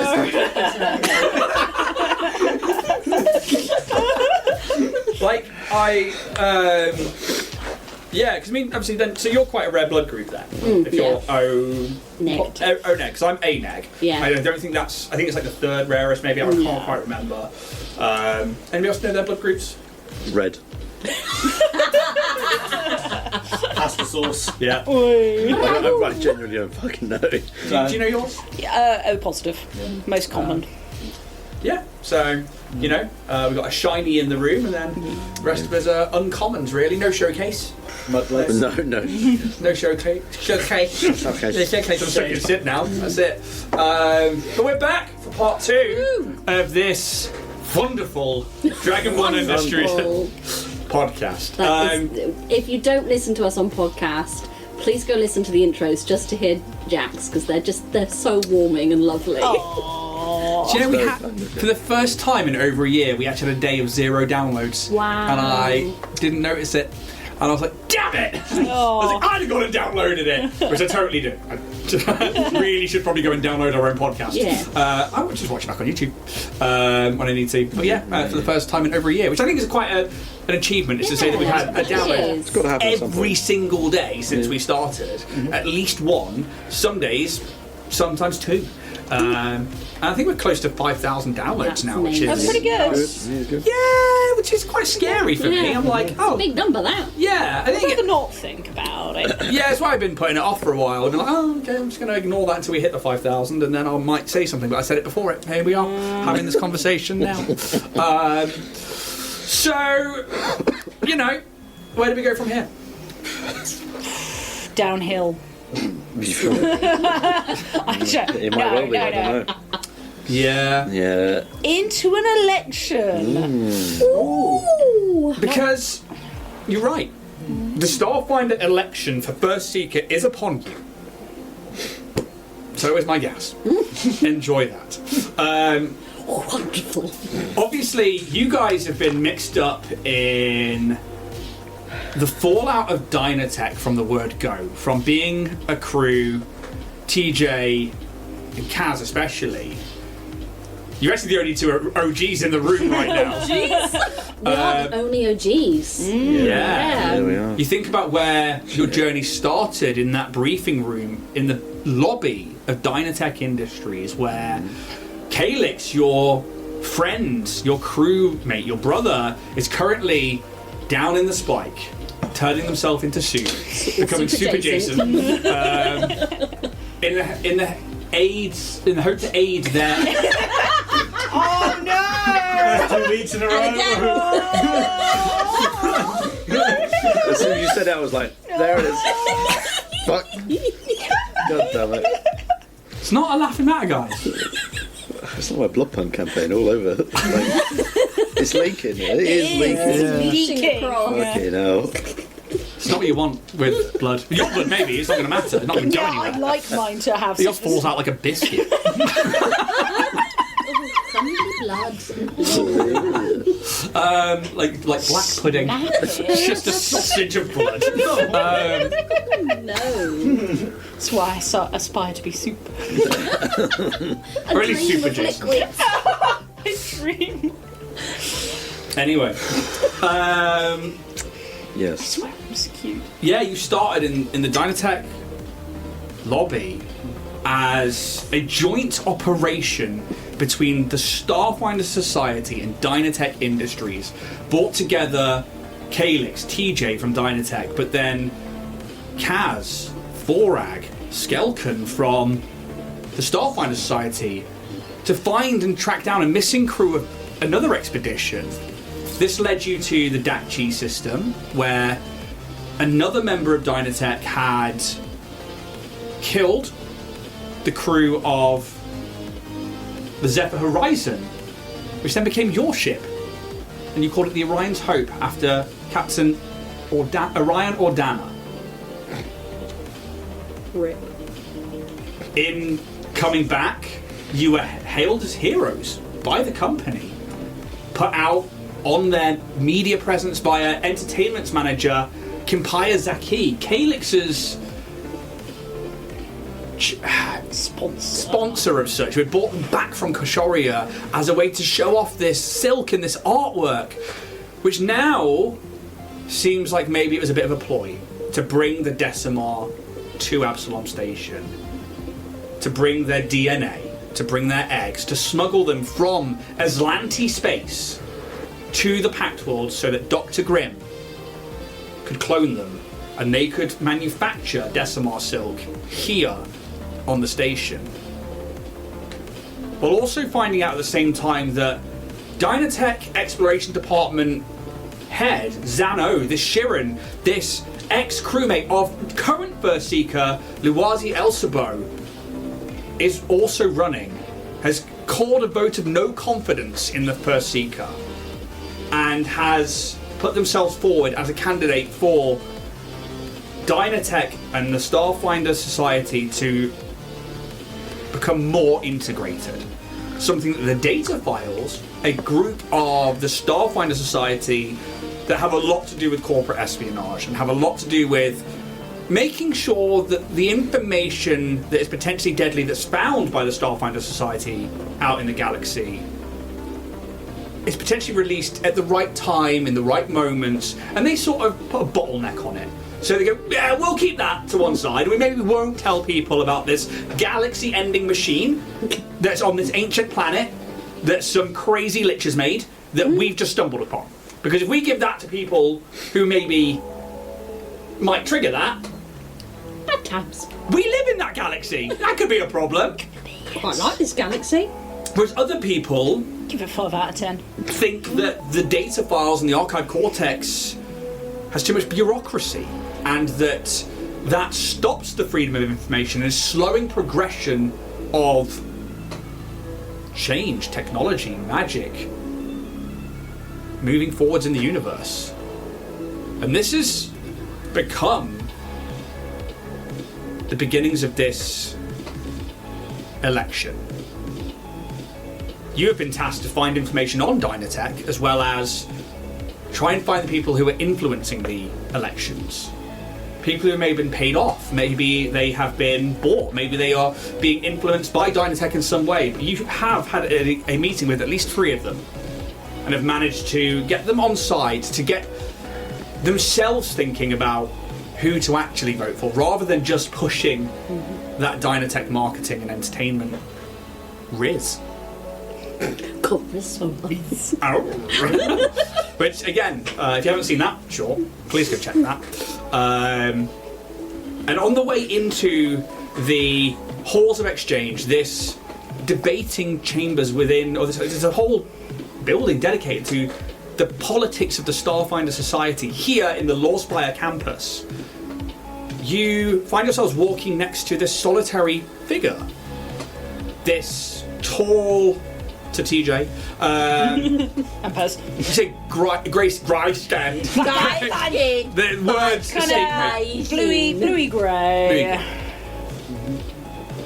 Very large fashionista style hat, sunglasses. Do they wear a Starfinder badge? Yeah, I think it's her general coloration at the moment is blue skin, almost all black, gold. There is some there's like a gold choker with some gems in it, but on the side also with the gold outline, because coordination and coordination with gem colours is the Starfinder logo, and she's Really good. And as you enter the halls of exchange, and this person has been interacting with you, It's absolute nil. Just wait till you find out. inside this building is just as amazing as the outside. There are staircases going off at so many different angles, and they all have this beautiful curvature to their architecture, but there are also hover lifts that take people to all different levels of this foyer. And a custodian wearing the standard black embroidered Starfinder attire approaches, this female Lashunta with this bright pink hair and these green glowing antennae. Hello, welcome to the Halls of Exchange. Can I ask, are you putting yourselves forward as a candidate for First Seeker today? What I did. I mean, you could have if you wanted to, but Citizen fit first. I can't. No. Oh, but what if I did? You are a citizen now. Oh, You I are mean, registered. do you want to? It'd be funny, wouldn't it? Imagine if you became first. Imagine if I became first. Wouldn't that be You'd mental? hurt John's feelings. Above table. I'm tempted. Give me a I would just let you give me a culture check. Sure. The DC is a bit higher for you because you're quite new to this. 14. I mean, you could. You don't think you're going to be leaving this place much if you do? It would look great on your resume. It would, but I do have other things on the plate. How would Linda feel? Linda fucking loves it here. I'm not gonna lie. She'd be his first lady. She would go mad for that. Do you know, maybe on the next round I'll go for it, but I think we've got stuff to do give yourself first. some time to prep for next time. Citizenship first, and then First Seeker and Starfinders. Yeah, natural progression. Yeah. No, No, we're just voting. Yes. I'm here also for voting. Good. Okay, well, follow me, please. And as you begin to follow this Lashunta, she leads you to one of these hover platforms, and she begins to ask you questions. Could I just take your names, please? Kazumbra. Kev. TJ Scroogerson. Sylph. Sylph. It's a lovely name. Begins to write it down. And are you all a crew? Myself, Kaz, and Pez are members of the Orion's Hope. We've just met this lovely I lady, just though. happen to be walking in the same area for the moment. Oh, I can... if you want to hold off, I can get you into another area, or is this okay to be in the... Would you care to You can join us if you want. I mean, you seem most pleasant. I got the job. You're on It's work experience, Kaz. Okay. Yes. And then it's a probationary period. Most pleasant individuals. I think I also am on a bit of a time crunch, so I would like to go through this. Okay, yep, that's fine, as long as you're happy as a crew to have one extra in with you. Absolutely. We've got a man down today, two down today, so yeah. Oh, okay, do you want me to take their names just in case they come in? One will, one won't.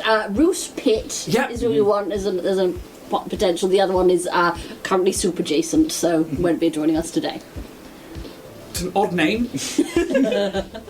Are they changing their name? They are going through a great change at the moment, yes. Okay, Yes. they're not going to be here. They're not No, they won't be here. Okay, So. okay, cool. And the hover lift begins to, all that's happens is this like sleek hover platform begins to smoothly take you up several flights, sort of heading towards like a small corridor opening. And what's your ship identification or name, please? Orion's Hope. Orion's Hope, cool. Do you have a ship identification or? I've only got a small little ship. If I could take the ID for it, please. The bubble. The bubble, perfectly. And do you have like a secondary crew name, like a group name? I don't think we actually ever come up with one. No, let's do it right now on the fly. Christ. What is it? Oh, Jesus. I'm trying to think of something topical that we've been doing. The versatile wangers. AIDS. No. If I could hit you with a newspaper from here. You've said too much tonight.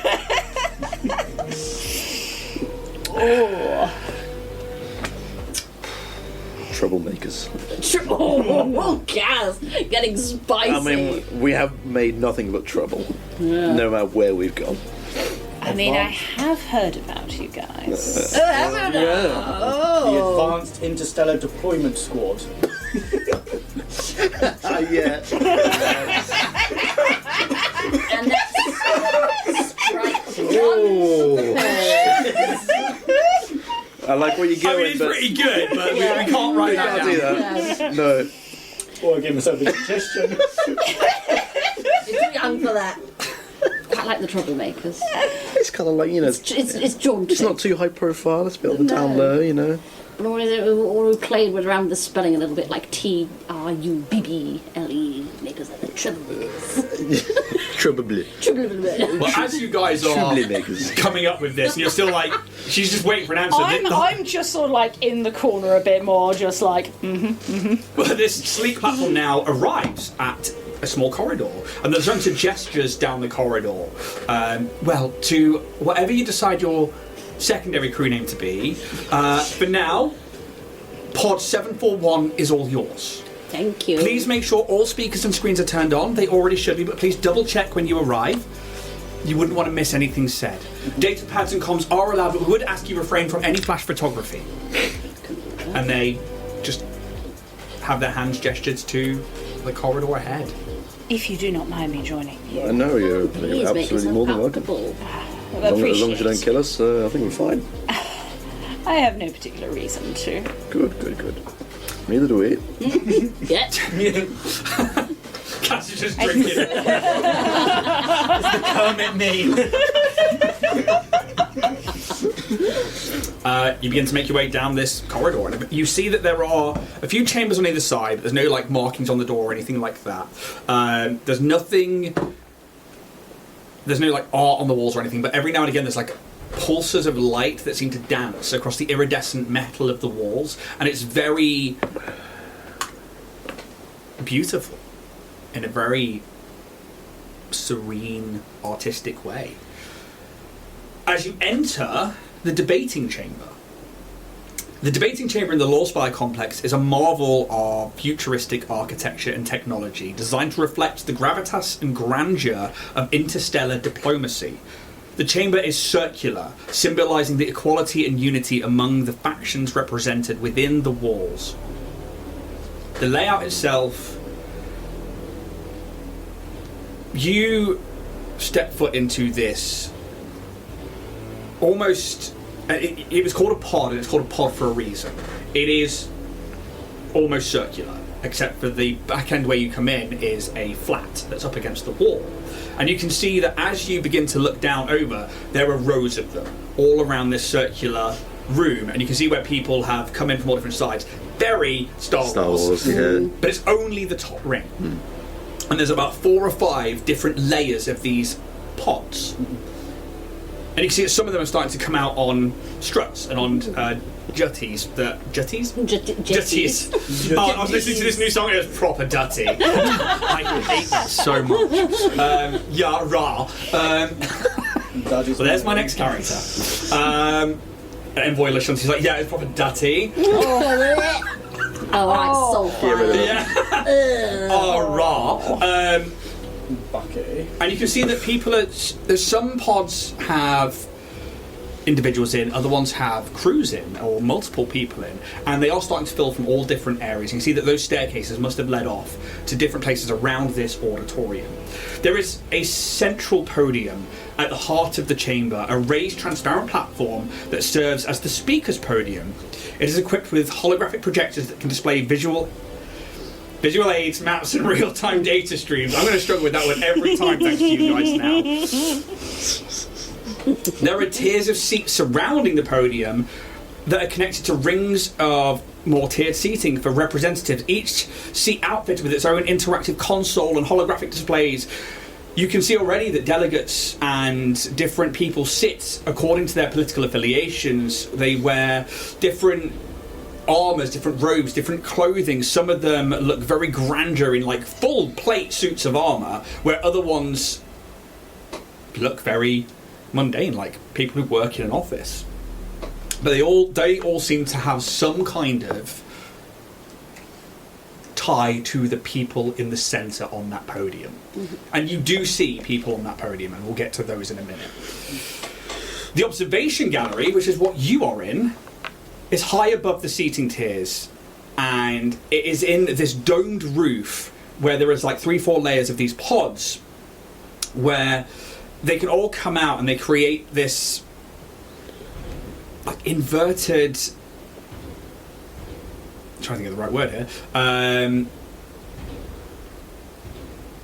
it begins with an A.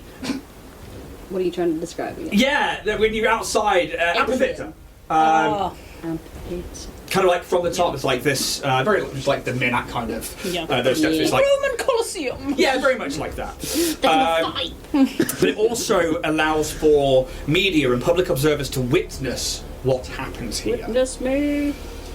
The walls are made of this iridescent metal that subtly shifts colour to reflect the tone of the debate. Calm blue for constructive dialogue and deep red during heated exchanges. And you can see these pulses of light bouncing around the walls. The ceiling is this massive dome ceiling that displays a holographic projection of the stars that symbolises this interstellar scope of the decisions made here. And the display automatically adjusts to show different star systems relevant to the current discussions. The lighting is soft, ambient, and it emanates from hidden panels with brighter spotlights that focus on the central podium. And during formal votes, the chamber darkens and the delegates' consoles glow with their choices. There is a translation system in every single pod for those who maybe don't know Common or don't know different dialects from all over the universe, but also for people who come in that maybe is a new race found by the Starfinder Society. There is a lot of technology within that is for auditory purposes and holographic options for accessibility. There are... Give me a perception check, actually, from everybody there.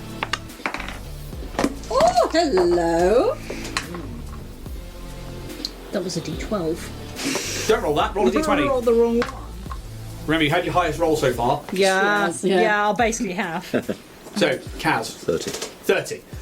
9. 9 for Sylph. Natural 20 for a 31. 30, she beat Kaz. I beat Kaz, TJ yes. beat Kaz. 28. For Pez, Got nice. I'd get that 20 though, didn't you?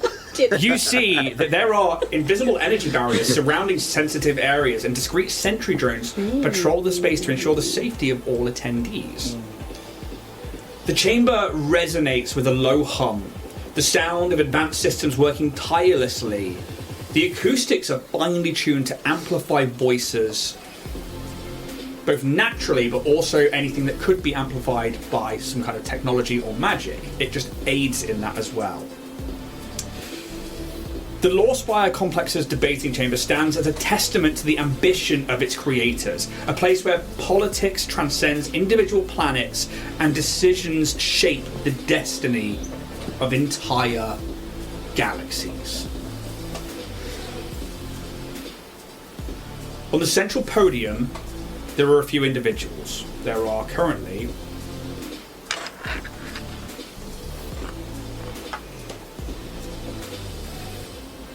6 individuals.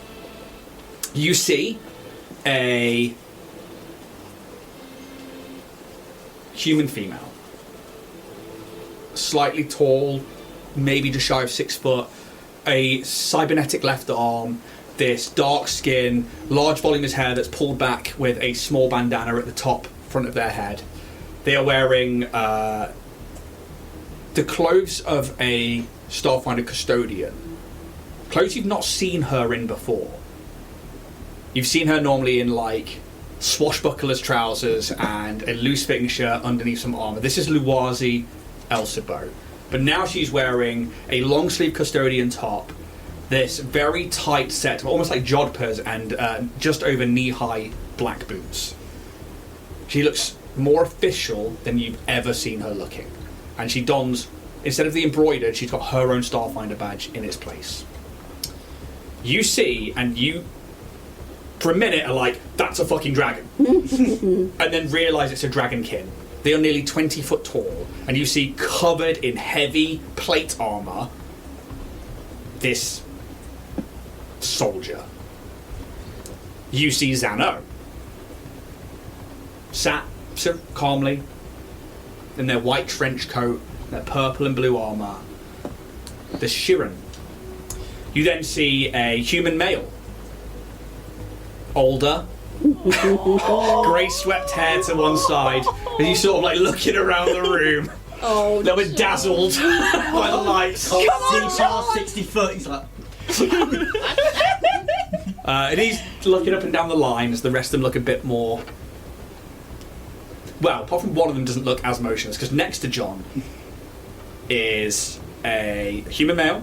He's wearing a very tight, pressurized suit that then has like these resin plates, and you've seen this suit. It's very much like a neoprene wetsuit almost, but it's pressurized for the vacuum of space.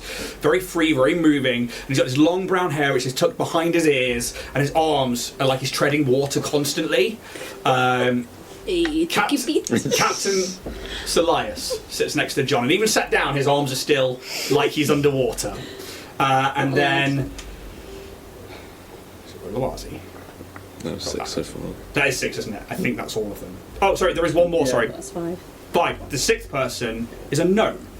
A gnome. And they step up to the podium. You see this They are also wearing custodian attire, but they've got like a lot of leather straps, like brown leather, pouches and stuff all over them. Welcome, Starfinders, and thank you for making your way back home to the Lawspire complex. This afternoon, those of you who wish to place themselves in for candidacy of First Seeker, they will be addressing you.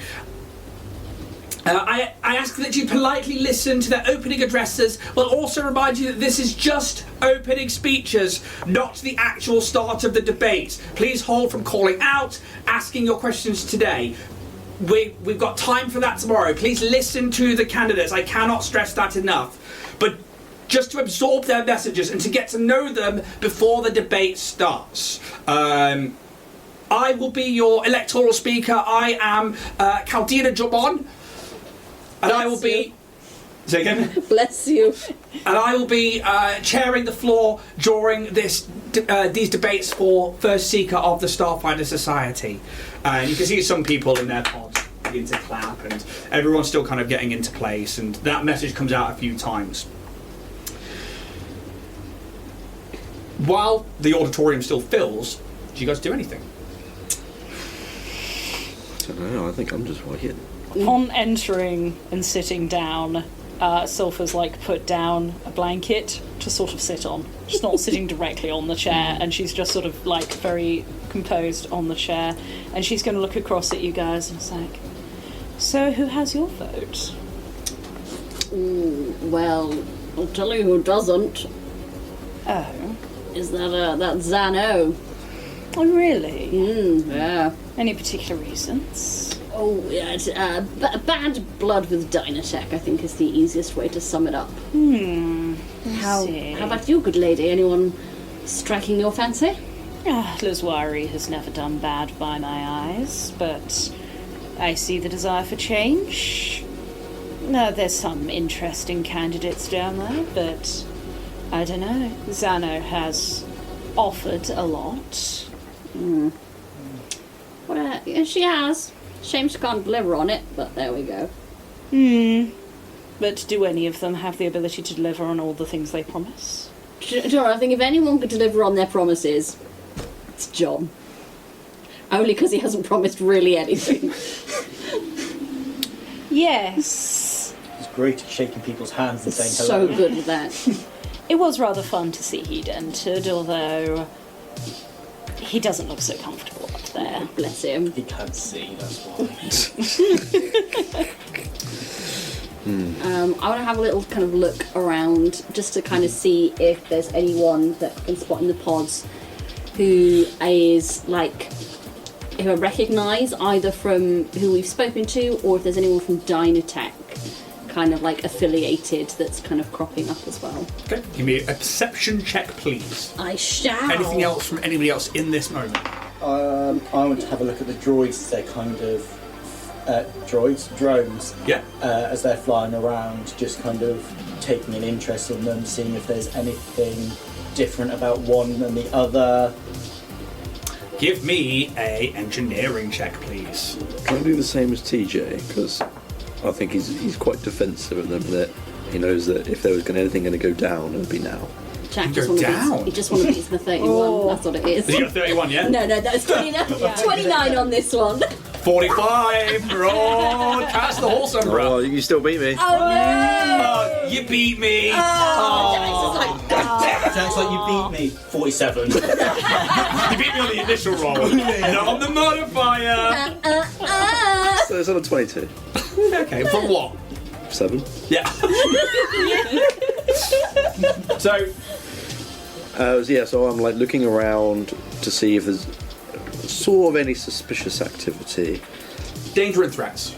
Yeah, Dynatech related, just to see if there's anyone being like sneaky, then just. Okay. Looking shifty. You rolled a 29. and you are looking for Dynatech affiliation. Or anyone that we recognise, either Dynatech or Starfinder. Okay. 26. 26. Okay. So let's start with Kaz. You looked around the room, and I mean, nobody has had their weapons taken off them. There are some people who don't wear armour, and some people who don't look like they want to carry a weapon. But yourselves included, geared to the nines, ready to rock. And you think that some of that is to do with bravado, and you know the kind of whole nature of being a Starfinder is that you are pretty much ready to go at a moment's notice, because you are heroes, you're adventurers, you're essentially in the biggest heroes guild that there's ever been. And you see a few notable crews around and individuals, and I think some of them are, you'll see a group that look really well in tune with each other. They'll be wearing like similar outfits to each other that will be very much like a crew attire, and then they've like really gussied it up with the Starfinder badge, and you can see that they're all very sleek. Maybe it's like an android, a Vesk, you see a Patra, this cat person, and a human female, and they are all just the four of them in a pod, and you can see that they look pretty powerful. You maybe see another one which has a well-worn crew. They don't look old, but they look... The first thing that strikes you is they look like they have an elf child with them. They are... It's weird, because the rest of them look scarred to shit. There is a dwarf who is like... You can see scars over their eyes, but they have these like really bright eyes and this blonde hair and this like long green... traveler's trench coat and what looks like a flintlock pistol, but it's not. There's also this like Yosoki who's got like cybernetic arms. They're heavily scarred on one side, and there's like another pair of robotic arms that comes out from their back, where you see like a drone is fitted to their back and is like hardwired into the back of their skull. And then you see these two extra arms coming over the top, which then this elf girl is sat on top of. And she wears like this long flowing dress, and she's got like green and blue striped tights on, and has this like wonderful like rainbow coloured hair. And there is a Kasathan with them who has this like respirator on, this like tall head to them, and a small goblin who looks like some form of mechanic that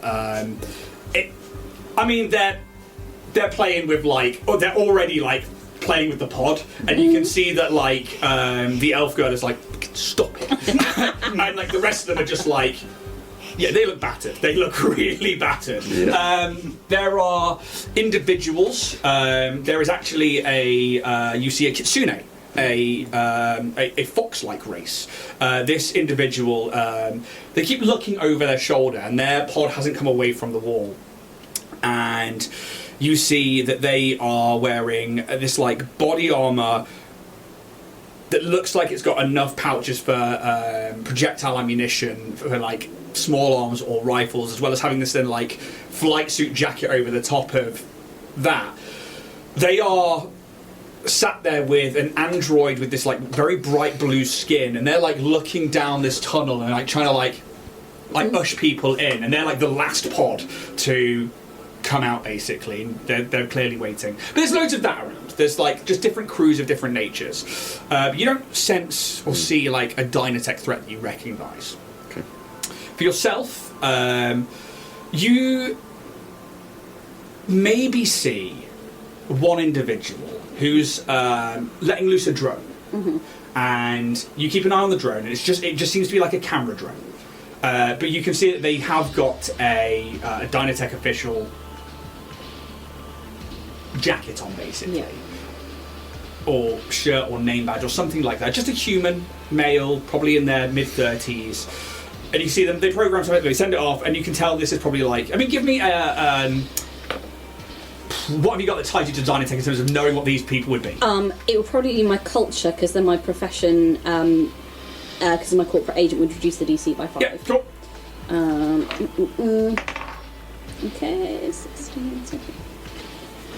25. 25. Yeah, this is clearly somebody from either marketing or the entertainment department who's here just to record.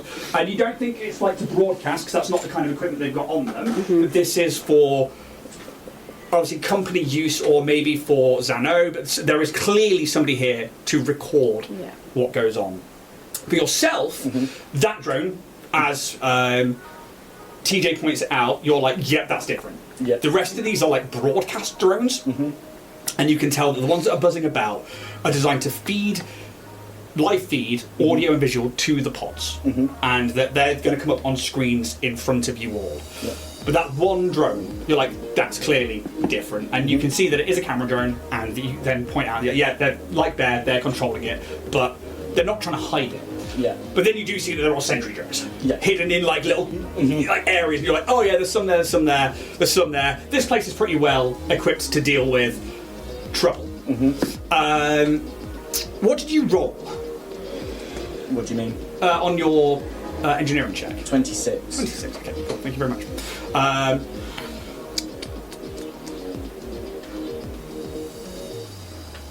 Because on your screens, bloop, bloop, they flash up, and you see a familiar face. That of Luwazi Elsabo, a tall female human with this dark skin and very voluminous long hair that is pulled backwards by a loose red bandana at the very top and front of their hair. They have this cybernetic left arm, and they wear a simple set of Starfinder guards, but this long sleeve top with a high collar, and where the embroidered Starfinder badge is this actual Starfinder badge has been placed over it, and you imagine it is theirs. The left sleeve of this top is missing, and it shows their cybernetic arm. She's also wearing a set of black, smart, skin-tight, Jodhpur-like trousers and these just over knee-high boots. Her attire is not unlike the stewards that tends to the Lawspire complex. And yet you see that she has customised her look into a very sleek working set of both Under Armour and officer clothing. She's not wearing weapons or armour, and has a very professional but comfortable look to her. We see Luwazi stand from her seat, and two drones begin to hover in front of her. These camera drones broadcast to the screens all around the room at each station. My fellow Starfinders, for those who may not know who I am First Seeker Luwazi Elsabo, and I present myself as candidate for the role of First Seeker in these elections. I know that a vote of no confidence was raised against me by fellow candidate Zano, but I stand here today, warts and all, to both defend myself, my time in office, and the future of the Starfinder Society. I ask you all to keep your minds open and your thoughts on the long-term stability of not just the Starfinder Society, but the galaxy when listening to what all of the candidates here have to say in these matters, and to think long and hard when casting your votes when you are ready. She feints a smile, and you see her hand reach for the Starfinder badge on her chest. I thank you. I am grateful for so many of you being here. I know the galaxy is large and yearning to be explored, and that is not going to happen while so many of us are here. Once we have elected the next First Seeker, be it myself or any of my fellow candidates here, I do hope that wherever your drift engines take you, they take you there with the passion of an adventurer. Thank you. She sits down, and as the many Starfinders all around the room begin to clap, and the screens on your stations all flick to the face of the next candidate. The image of a draconic face appears on your screens. Big, acid green draconian eyes stare straight from the screen and into your eyes as the camera drones have to pull back. We do see this long-scaled snout and these black horns of this being. And in the room, we see this tall dragon-like creature stand up. And for those of you who haven't met or seen a dragonkin before, you could be forgiven for thinking that a dragon stands before you now. Although across the room, this being is clearly not as large as the great worms of Triaxis and of legend, but maybe 15 to 20 foot tall, draconic in nature, blue-grey coloration, and have these big leathery wings tucked behind them. They're clad in plates of armour that are fitted around body parts. A large plasma rifle can be seen on their back, and beside them a fitted helmet sits on their station. The drones look like flies buzzing around this being as they stand there tall and proud. The voice that comes from this creature is very commanding. I am Vaxoran Valkyrian, and I stand for First Seeker of the Starfinder Society. I have had many years' experience within the Society to explore the galaxy and have fought against many threats that would see our way of life ended. You see their nostrils flare and their eyes narrow. I have fought in the Silent Wars, and I have served on the Iondian Great Cathedral Ship Sanctuary under the command of High Priest and Grand Admiral Dawlish Hammersong. In the Starfinder Society, I am captain of the distant star and have found many new worlds and societies in our great campaign to explore the galaxy. I will lead you with pride, with strength, and bring the Starfinder Society into a new age, should you choose me as your first seeker. And before the camera drones can react, Vexaran swiftly sits down, and the drones have to angle quickly to adjust the pictures on your screens. There is a beat of silence as people around the room who weren't aware that this speech was going to end so abruptly begin to clap. Oh, good show. Quite strong, wasn't he? Aggressive. Christ. With another flick Hair, maybe. Yes. of imagery, the screen switched to another individual who is already standing, serene and calmly. Yeah, we're fucking go, lads. Yep. The picture of a Shirin shows up on the screens in front of you, and for many of the crew, a face that you recognise. This Shirin has a red, chitinous carapace and large, fiery, compound eyes. They wear a simple set of purple clothes that clearly double up as a set of adventurer's armour. This sleek resin plate sewn into the garment, and over the top of it, a white trench coat with these yellow and black taijutsu at the hem. If Reese was here, he would know instantly what these are.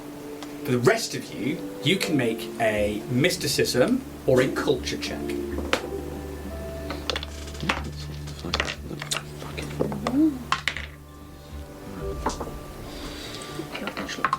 22 culture. 20. 20 mysticism. Lads. Yeah, I can't even find mysticism or what was it on culture? 29. Skills, mate. Skills. Okay, so culture check wise, in fact all of you will have beat the DC. So these are symbols of balance. Very much like the yin yang in our own world, but these are of photons and gravity symbols, and this would depict a very common symbol within people who follow Solarian creeds and teachings, the balance between photon and gravitational mysteries of the universe. You see these all around the hem of Xano's trench coat. Trench coat that you two have seen up close and personal before.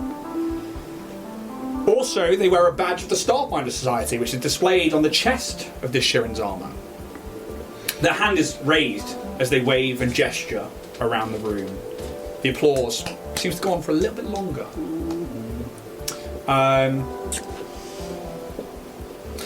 I am Xano, and I present myself as candidate for First Seeker of the Starfinder Society. It was I who called into effect the vote of no confidence on my old crewmate and captain, current First Seeker, Luazi Elsabo. In recent dealings between myself, acting on behalf of the board of directors for a company that I employ with, Dynatech Industries, I have found First Seeker Elsabo to be stubborn and neglectful in the wants and needs of not just the society as a name, but for you as Starfinders. And there is applause. Can everybody give me a perception check, please? While this is going on, can I also make a check on what the drone's doing while Xano That particular... that one drone, I've not let it out of my eyes because it stands out. Yeah. Kaz? 31. 30. 23. 23. 30. 30. 10. Cool. The drone is a camera drone. It seems to be very focused now on Xano. You can make me an engineering check. You can make me an engineering check. You can both have an aid from both of you. Did you say engineering? Yes. So we both get +4 each or +2 each? +4 each, because Yeah. both of you have beat the check on the perception.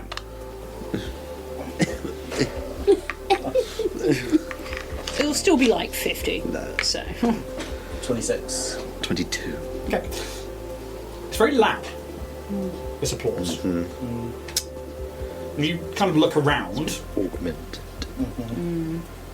there is a sense that maybe Some speakers or something. out from the drones. It's not the drones, because then you pick up on it, and I'm going to use the check you made earlier. Underneath some of the pods, you can see that disguised as part of it are some auditory speakers. And you get the they're sense not meant to be there? that they've been disguised, but thanks to your check earlier... Yeah, with that, I'm going to Tell shuffle me where up. to go. Let me zoom in. Not with that, I'm going to ask Kaz if he can help me do a remote hack, which will cause a short circuit, so it won't just break her up, Pez, it will cause a I disturbance. get where you're in it. going, but let me film it first, because it's fucking evidence. Yeah. We'll get recording. Yeah, we'll record. Right, And tell me where I'll to put point. Bear out on a stand as well, because Bear's linked to... I mean, you can send It's Ben hot. or a bear around, have a little look. I don't want him to get shot out the sky. Yeah, he probably will. I mean, I'm- there's so many other drones around. I mean, yeah, but look at that. that's fair. He's literally Bear under the armbar. look at that compared to those. While you guys Fair enough. do fair this, enough. I will carry on. Yeah, You've yeah, noticed yeah. that there are Okay. hidden speakers Oh, that are amplifying I want to do the it clapping. while the clapping's going on, because it can then disturb the sound, so you know it's becoming... I'll say this to Kaz and everyone, I want it to be known that it's artificially being... Well, the clapping dies down. You notice that during this round of it. That's good. You can reverse it, make it boo. But you can, like with the loud cheering, you can see that like this gnomish lady is like, quiet, please. You are not paid, yet you are the people who risk it all in the name of adventure. The way this once great society is currently run is nothing more than piracy with a few extra steps to disguise the fact that you are lining our current First Seeker's pocket with cred sticks. I come before you. Can't do that in public. Yes, I can. With the hopes to reorganize the structure of this society for the greater good and for your own security, both financially and in the field. Over the next few days, I beg you to bring your questions, worries, concerns, wants and desires to the forefront of these debates, as too much has already been hidden from you by this society. I wish to open up this society for us all. No more closed doors. No more secret information squirreled away in the archive cortex. No more hoarding treasures you have found for bureaucratic reasons. They stand for a moment as that applause starts up again. You see that people around the room are like, fucking yes. However, I am going to give them a diplomacy check as well on top of this. It's an 11 on the dice.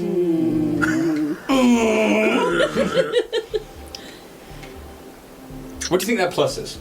That's very A lot. ridiculous, isn't it? Like 17 or something. Yeah, 17, 18, something like that. Maybe more.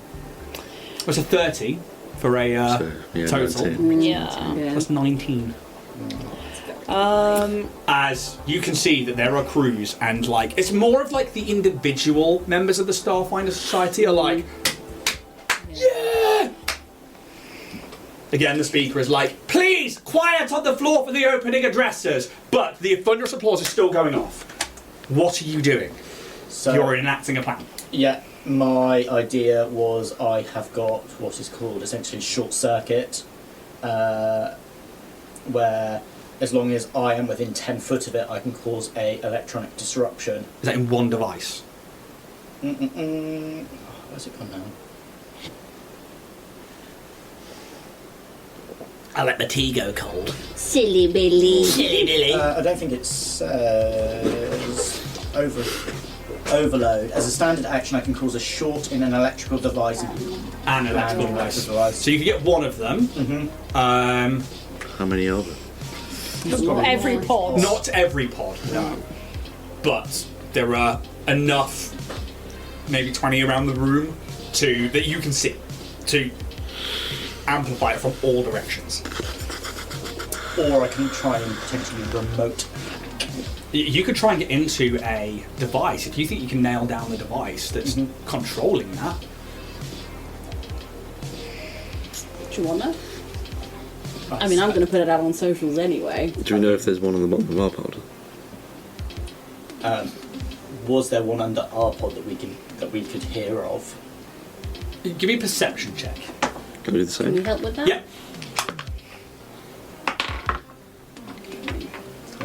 24. That's low for you. 9. 19. 21. 21. It's loud in your area, and with all the other people coming, it's hard to Yeah. tell. Yeah. You would have to physically get around there or have an Is there item that you can anything fly on- around. is it on- Yeah, I on was the- going to say I'm just going to throw Bear down. Bear's engines don't ignite. He plummets. This is why I have a backup on a memory stick. It's like Big Hero 6, he's got a little card that just says Bear. There is one under the pod. As soon as you put Bear underneath, it like does that thing where it's like almost like It finding its buoyancy in the drops, air, and you can see on your display, or like you could do yours as a VR headset, isn't it? Yeah. You like flick down. There is one underneath your pod. Okay. Right. You can get that footage up for sure. If you think Yeah. that you can hack into this particular computer that's attached to this, you might gain access. However, I'd like to aid in Yeah. this. So I'm just seeing what's going on. Bear is also now not moving, so he is in stealth, yeah, just as in case something tries to lock onto him. Or, stealth drone. Yeah. Look, I know it looks like we're doing dodgy shit right here, but I promise you this is for the better. Look how dodgy this is. They've got fake audio stuff around.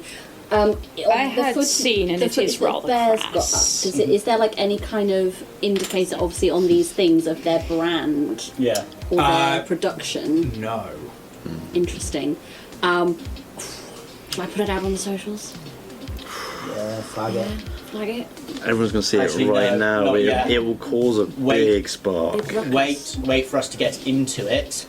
Yeah. then Potentially. ruckus? Yeah, Because if we can't get into it, you can expose all the speakers being underneath it, true.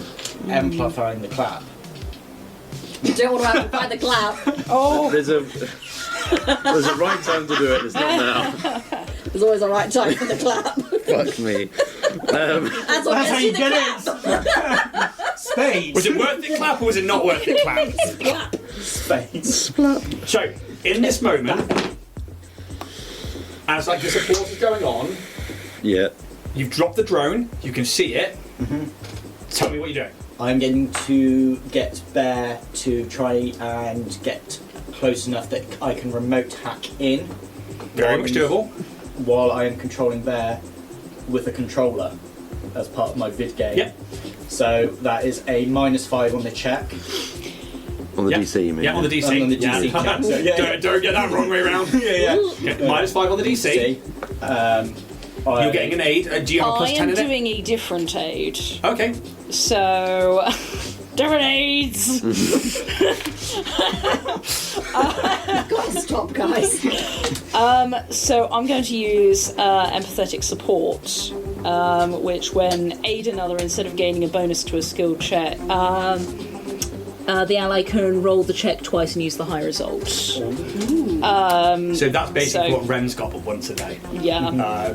So That's very useful. It's fucking great. I'm watching you do this, and I'm just like, it is rather crass to do such things. And she just slips out a load of cards, and they're sort of like blue holographic kind of cards. And they're like about 4 or 5 will just spin around you, and you'll feel like the support of like Just gambit. you can God do this. damn It's Pilato! I will obviously help with the computers as well. Same. So aid, so +2, +4. Then you're giving them the ability to A re-roll. reroll, yeah. Okay, and you're going for the hack, yeah? Yeah. I'm going to roll this and the campaign dice. Don't do Yes! that. No. I'm joking. Why would you do I'm that? joking, I'm not rolling campaign dice. I'm not that stupid. You're only allowed to roll Again. it now. You said it. This could be such a big moment. You can roll it. It hates us. That dice hates us. What, is there any better? That dice killed him. Yeah, critic. Yeah. No, that's not good. What, on both rolls? Can I It'd do have to be it a on one both roll. with the aid or is it just one? It'd only be re-roll one. one Both d20. shit. I got a 3 and a 5. Oh, Same. yeah. Do you want to try the campaign dice, mate? Come on. Don't let him tempt you. 12 plus 17, 29 plus 2 plus 2. 33. Thank Yeah. you, Jack. Thanks, Mass Boy. Okay. 33. It's not 35, but it'll do, I guess. And the DC goes down by 5. So, So this is the important thing. Yeah. What's the total? 33. Oh, I bet it was it's only 35. just. And now it's 30, hopefully. It is a tier 5 computer. Oh, I think I remember what it is. It's quite high, isn't it? I know we've done a tier 6 computer. Yeah, we have. Have Tier done a 6 tier was 6 I computer. think we got over a 35 on that, and that's why it Yeah, I succeeded. got like 47. And you had a -5 on the check. Tier 5 is a DC 33 to hack. Oh! Thanks for the win. And he went back down 5 by 5 after that, right? So you get it on the nose, but then you get a -5 to that check anyway. So that you beat gives the us an check extra by level as 5, well. Yeah. which is important. Yeah, because you get more Yeah. for 5 and then Yeah. each 5 after it, don't you? Yeah. So, with that, there are no countermeasures. I just want to double check. Oh, I also want to check something as well on my raid. You don't get control, but you have access, which means that with depending on like what you want to do next, you would have to make another computer's check to access things or to get it to function or to do things as you want. But you see that these speakers are all linked up to one data pad. The data pad of a cameraman who's currently stood across the room. They are going to do a computer's check to see if they notice anything happen there. There's a 18 on the That's dice. very high. Oh no. Okay. The pod with the kind of really augmented techie looking guys who are like already trying to take their pod apart. Yeah. Is there like is there a thing underneath theirs by the looks Perception check. For my Okay. remote hack, it's DC 10 plus 1.5 plus times my mechanic level plus my intelligence modifier. To see if we're hacking in. If you So, can find right, me. just read that all again for me. So it's 10. 10 plus 1.5 times my mechanic level. So 6, so 9. Yeah, so 19, Yeah, plus my intelligence modifier. which is plus 4. Yes. 23. 23. Yeah, okay, cool. 29 on perception. 29 perception. I'm going to roll dice. Odds or evens? Odds, they don't. Evens, they do. Whoop! It's an even. Even. They do. Okay.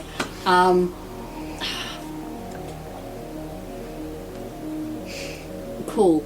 I've got no way of contacting them, have I? No. But I They have look my like network. fucking dickheads.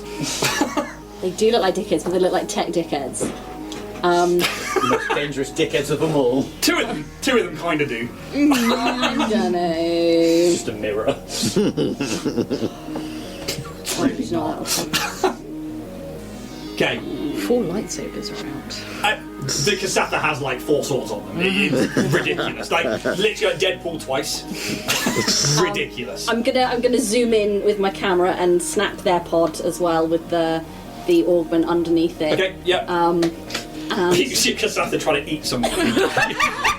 That's a very home joke that this crew is a nod to an old campaign. Former campaign. They are the crew from our former campaign. This is where the dwarf senses the camera and he's like,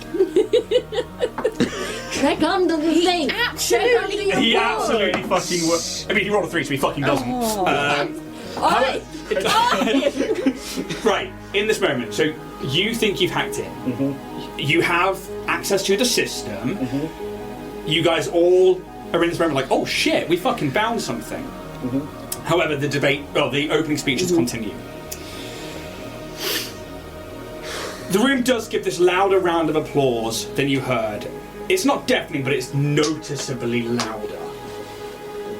Zano takes a moment to once again gesture around the room to this applause. It's media training, if I've ever seen it. As the drones buzz around her, once more the screens in front of you skip to another image. I'm afraid that too long was spent That's fine. to really do anything, but you think that maybe next time, Just if they haven't seen They you, haven't had their questions yet. you see a human male grey eyes. John, let's You go. joke, 'cause as soon as it comes up on the screen, there is a group of youths in like another thing. It's like, John! Who just start chanting. And the custodian, the floor speaker is like, quiet in the gallery, please. A human male with grey eyes, the swept over grey hair, stands up from their seat. They wear the custodial garment that you recognise to be that of the custodians of the Law Spire complex and Starfinder Society. His variant of the shirt having short sleeves, and his trousers are more like tactical cargo trousers with pockets and clips. One such pocket holds a data pad that he's often seen with at the door to the Law Spire main atrium. He stands slowly from his seat with a slight haunch to his back, but brings it up to a straight posture. A shaky hand comes up as some younger group members continue their chant of John! The feeds on the screens now has this human front and centre as he begins to speak. Hey, my name is John, but So nice they named him twice. and you see they spell it as John. But some of you simply know me as John the Door Guy. I have been a member of this great society for nearly 55 years. And I couldn't be more proud of it to this day. I have watched many of you begin your cadet training with us, and many of you come home after so many missions away. I have not seen so much outside of Absalom Station, nor have I spent any time on an actual starship exploring the vast. Oh my God, John, no! But I have listened to your stories and triumphs over the years while maintaining my custodianship of the great atrium. Thank you. Oh no, sorry, there was a bit actually before that. He says, I know my candidacy was a joke to a lot of people, but I believe my level of knowledge on how and where best to find people's things and information here in the Law Spire complex would serve as a boon to yourselves. I would be your custodian. Thank you. I'd like to stand up and try and get everyone to stand up and be like, my seeker, my seeker. I don't care what you want me to. My captain. I don't care what you want me to roll on that. I'm going to stand up on the little front bit and be like, see if I can get it to go. Give me a round the room. diplomacy check in this large room of people. 17. 17. You can see, so there is a small cheer from the same group of youngsters that cheered when he first appeared on the screens as he sits himself back down in the chair. And you kind of like get up and are just like, I mean, what do you say? Is it like a balcony and you kind of, it's open, or is it complete sealed bubble? No, it's like an open balcony. You can see it's like this. If you've seen Revenge of the Sith, sorry, those. Oh my god. Oh my god. So there are these like metal donuts, and they do have like a semicircular. But it's not like a steep curvature. It's quite gradual for the tops. Yeah. So I imagine there's kind of like a half step for those the short persuasion. So I stand up on it and put my heart on my Starfinder badge and just go. Rip your heart out, Charlie Moore! Charlie Moore! Just a goblin launches his heart across the room and holds John in the face and it just drips down. No, I put my hand on my badge and I take it off, holding it up, going, my seeker, my seeker. So the group of kids, basically, or like the new Starfighters that are fresh out of their cadet training, they also are like, yeah! And they're like, Seeker, my Seeker! Can you please, in the gallery? We are only doing the opening addresses. There will be more time in the debate section of this. Please! You don't really grab anybody else. No, that's right. And then once more the cameras switch across to another face. Already standing, their arms moving like they are treading water.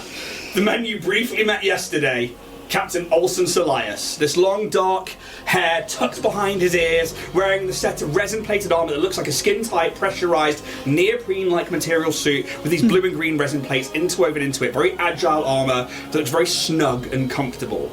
And as the screens focus on him, he begins his opening speech. Starfinders!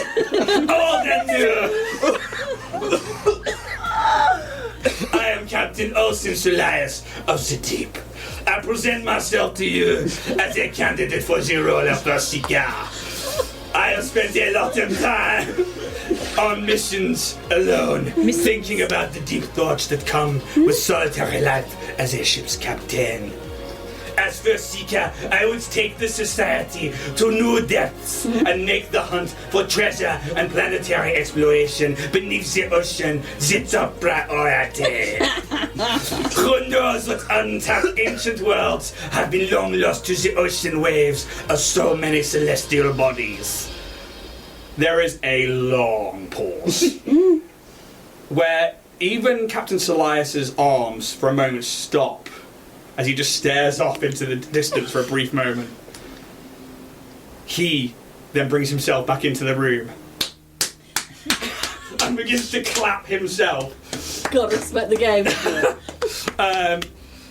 As the rest of the room then begins to join in as he takes his seat. And the screens all shift, have an image of each of these candidates in front of you.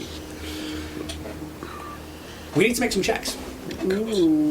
So, first thing that's going to happen is, starting with Luwazi, they are going to make a diplomacy check with their opening speech. Let's use the campaign dice. It's an 8. Plus another.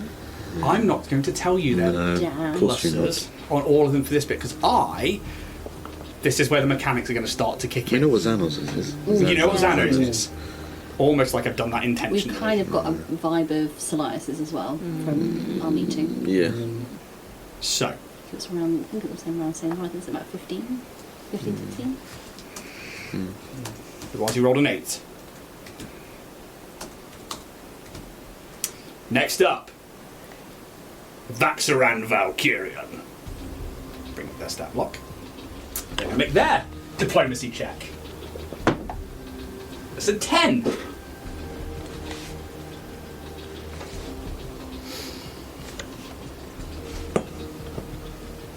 I clapped too hard.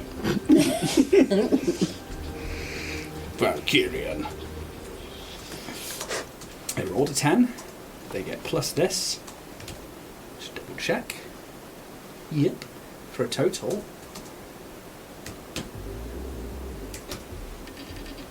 Secret maths. Yeah, which is one of the first times in this campaign that I'm doing this. Yeah. I will reveal these numbers to you. Oh, yeah, but Yes. after everything. Yes, because I want the election to be... That's the brand. Yeah, because I want Gonna you guys win. to influence this. I want what you do to really matter. Number 3, I believe, Yep. was Zan. Oh. More like Zan, no. She's going to get real hot, isn't she? Fucking bitch. Just get less than a 10, please. Was that? That's a fucking natty one. That's a natty one. That's what we want. Yes, please. Holy. So natural 20, unnatural 20. Yeah. But still. Still though, This is before questions and stuff. Yeah. to be This is, fair, yeah. so, There's stuff to work with. yeah, that's a good start. That's as good as it can get as a, Yeah, as a baseline. like- Yeah, baseline. Yeah. John the door guy. Good. 22. Come on, 20.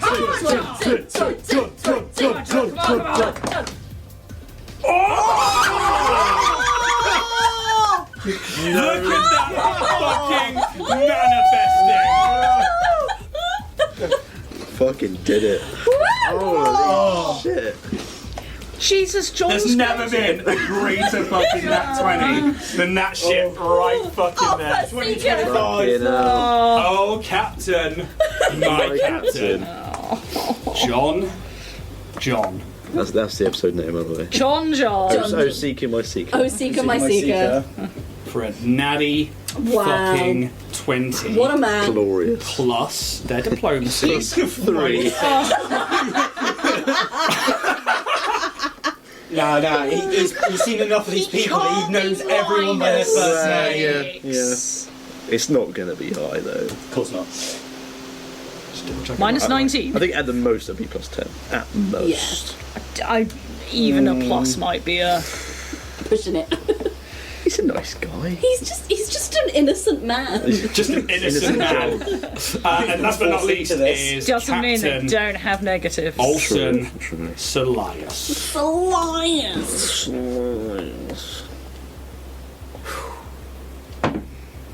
18. Hey! Very good, very respectable. I don't Hey, know still good. I don't mind if he gets it. At least it's I not think Xano. I know who at the moment I'd vote for. John. Obviously John. It's a one-horse race. Yeah.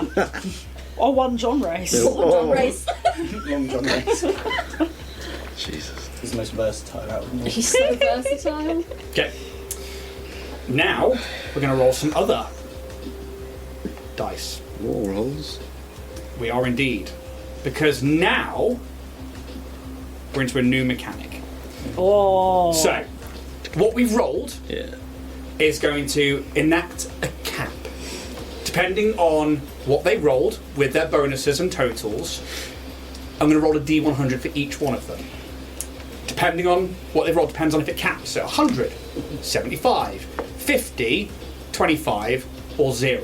This is potential, well, this is the voters they have gained from just their opening thing. So the lower they've done, the lower it's capped. So if it's capped at 25, and I roll a D100 and roll 100, max 25. Okay. But if they've done really well, that's capped at 100, and I roll 100, they get the 100. Make sense? Yeah. This is what's going to happen over the course of these debates, is that every time there is an interaction, at the end of it will be a D100 roll.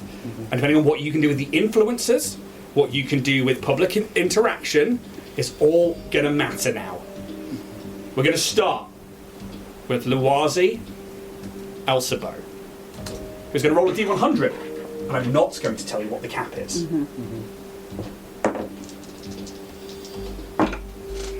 24.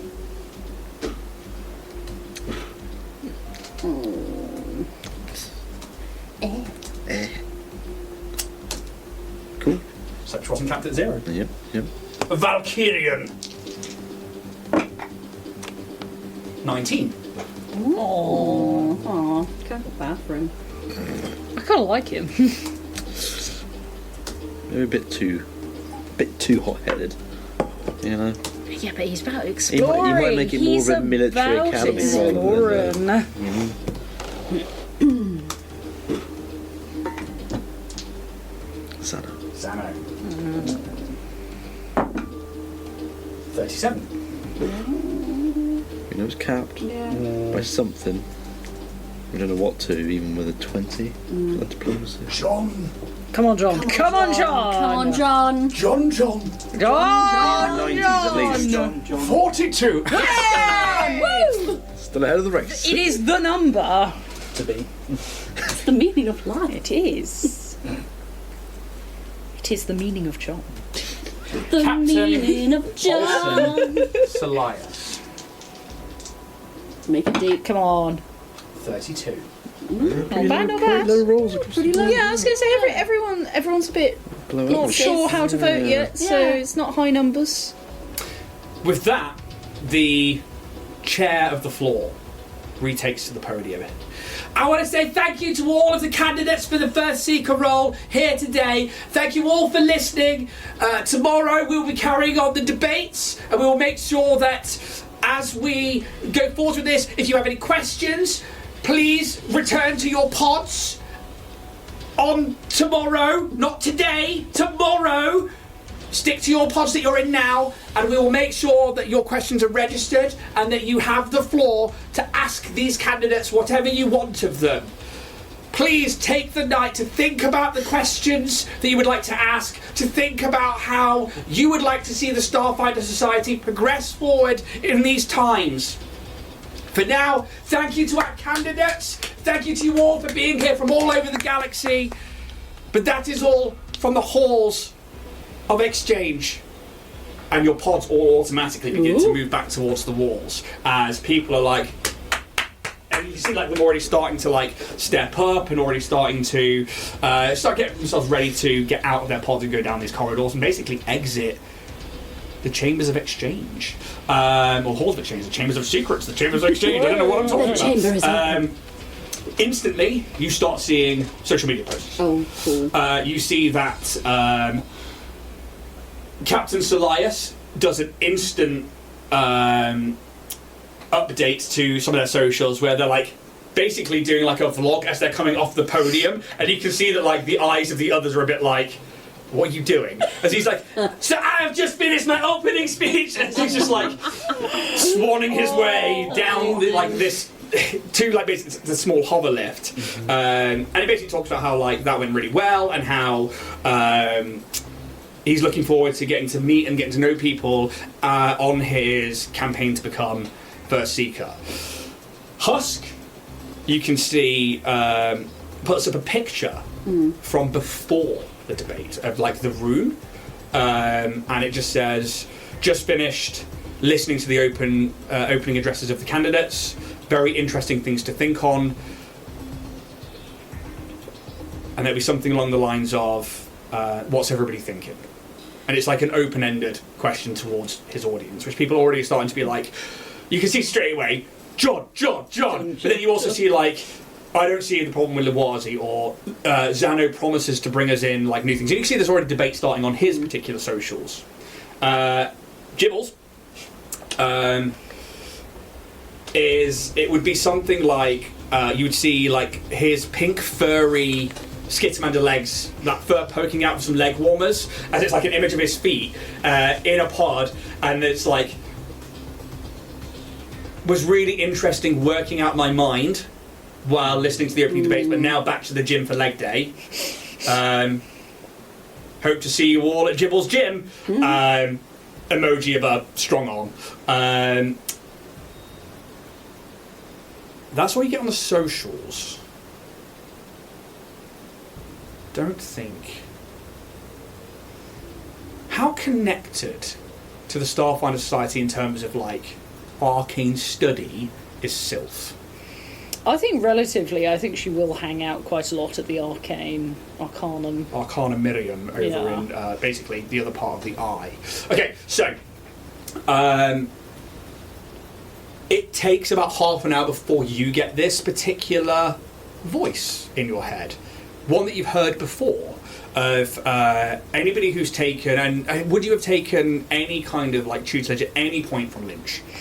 I do feel she does have some interest, considering both dark related. I think so too. Yeah.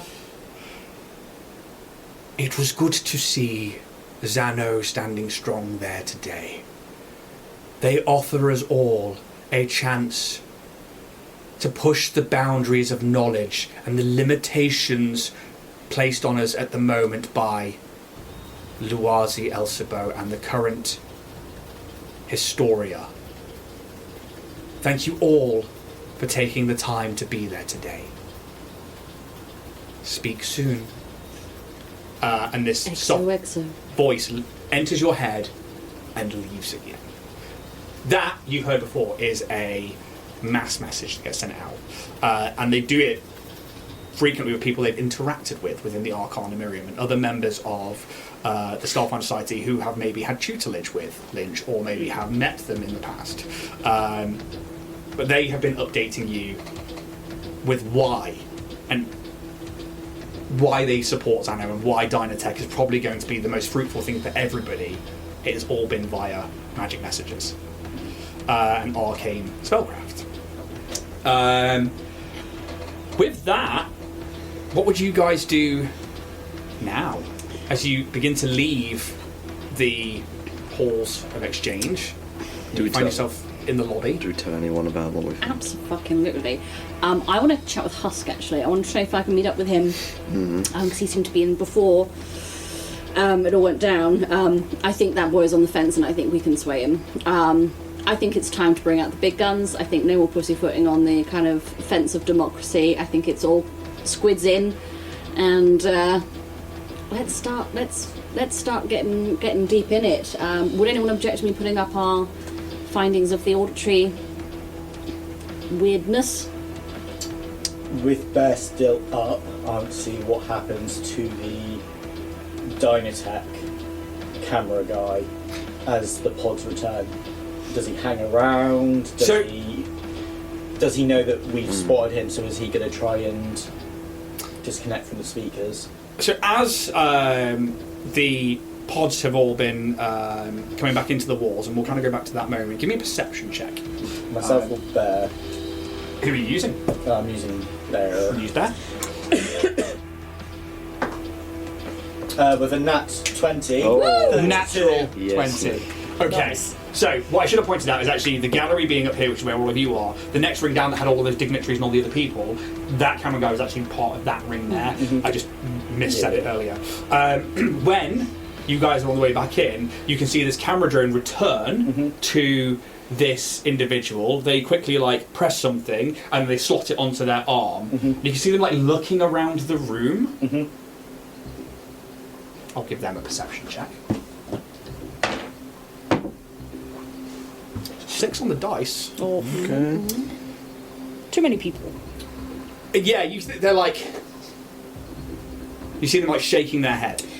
Are they the only one who's not a Starfinder that we can see in the room, or are there other people who are not Starfinders? You're not sure if they're... Because some people aren't wearing their badge. They don't wear it openly. So you're not quite sure as to who is and who isn't, but they're not wearing a Starfinder badge. But they kind of look around and then they're look at their drone, they look at their data pad, and they shake their head. And then they start moving towards the centre, where you see that they meet up with Zan. And you see them begin to exchange words. Zan's mouth doesn't move. Give me a culture check. Oh, with another natural 20. 30. Shirans don't need to use their mouth, they can talk telepathically to people within their vicinity. And you think that Zano is communicating telepathically. But this guy is you see him pointing around, and then you see Xano's antennas twitch, and then you see her starting to look around the room as well. But that's probably as your pod Yeah. Do you get kind of a data file which kind of breaks down what these things are that we could? Do you get some kind of rundown of the processing? You probably take some screenshots, but while you could only... Would I have the original IP address so that each data pad's got its own IP? You would know that they were connected to this guy's data pad. And that's data that we can quantify and... Yeah, with screenshots and with saying, I have this IP address, you could probably check that against that data pad. Yeah. Basically, what you're saying is, if you go check those devices, that should link. And I want Bear to still be kind of watching him in the middle of the room. So you're leaving Bear in there. Bear is currently not moving and is watching him. Okay, so as the pods move back into the wall, are you just leaving Bear floating in the middle of the room, or are you bringing him in with the wall? Bear needs to come with. He's back with where the pods are, so he's come with us, but he is still watching him from, say that's the pod, he's just kind of sat there, not moving. Okay, cool. I'll keep the perception check of the nat 20 as you sit, as you have the visor on and you're watching, and this time you're probably in the corridor. You okay? Yeah. Okay. You're probably in that corridor as everyone's well, I was fucking, but then Pez is visor on as you watch this exchange. You see Zano begin to scan the room. 6 on the dice. Can you give me a stealth check for Bear, please? Yeah, so he's not moving. So you get he's plus + 10, so that's 23. And 12. 35. Just out. 19 plus 6. 25. 25. Bear, through Bear, you watch her look around. She looks back to this individual, and the individual's and then you see them point to the data pad. You see the body language of Zano. It tensed for a moment but then relax it again. And you see them put like a hand onto this individual's shoulder, and like their antenna twitch, and the guy just smiles, and they begin to walk away from the podium together. Amazing. I think we need to move quickly, because if they spin it, they'll spin it fast. I want to collate a couple of images of like the Dynatech guy with the iPad with the data pad. Sorry, like my throat's just gone. And like the auditory devices, the film footage that I've got of it as well. I'm gonna send it first to Husk. Okay. And be like, dude, we found this during Zeno's speech, amplifying the claps. Not a good platform of honesty. Would be good to catch up. You free later? And then I'm going to put out a post on H for a Stokey. Really interesting opening statements from all candidates. Very interesting that a vote of no confidence comes from a candidate who clearly has no confidence in themselves and feels the need to up their applause. And then I'll have like all of the stuff that we found. How is this allowed in an election? Is democracy dead? Question mark, question mark. Cool. Anything else from anybody else at this point? Do we spam out the IP address?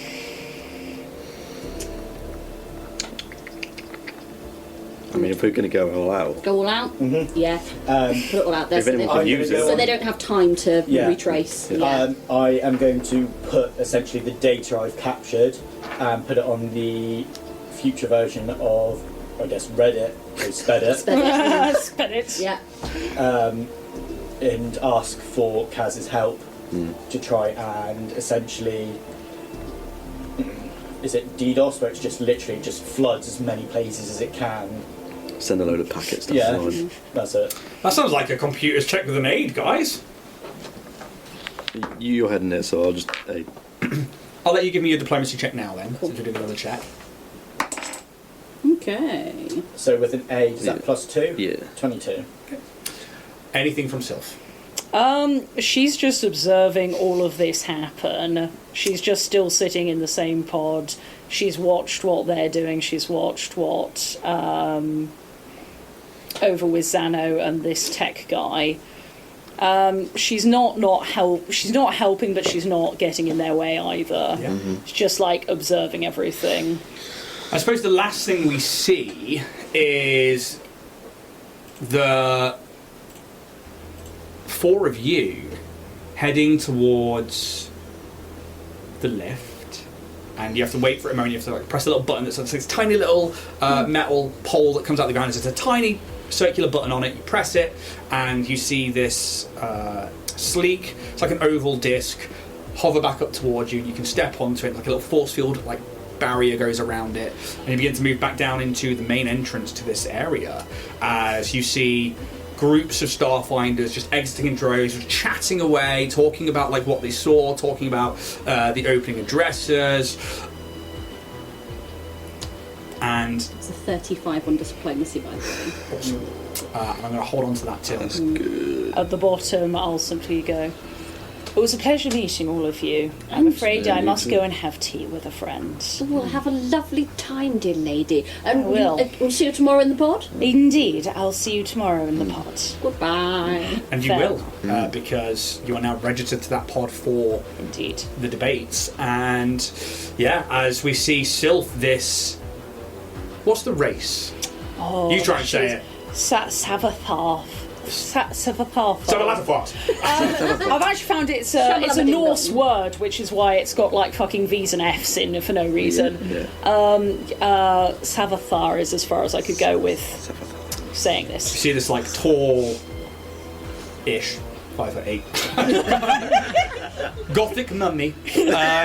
Oh, what's the lady out of Resident Evil? Oh, Lady Lady Dimitrescu. That's the vibe I'm getting. Yeah. Mummy. It is that big hat. Bit him. Glory, glory. We just see this large hat, this long dress, move away from the group. And we will come back at that next Monday. We're going to We're going to record on Yeah. Sunday and we're going to hit play. Yeah. Because I'm away, but we are going to pre-record it and then put it out on the Monday. Thank you so much to everybody who's been here in chat. Thanks to everybody who stuck with us through the crazy. If you're here on YouTube, then hit like and subscribe, please do, as we push our way towards 1,000. Yeah, and we'll get the podcast all sorted out. Thank you so much, guys. Anything from you before we go? We're back on Thursday for Bloodpunk. Yeah. Yes, we are. Usual time, 7 p.m. Thursday. It'll be me at the helm, and it'll be chaos as per usual. That is correct. What misogyny can I dress up this week? It's so bad. So bad. So bad. I don't know why. Yeah. Could be worse. It could be.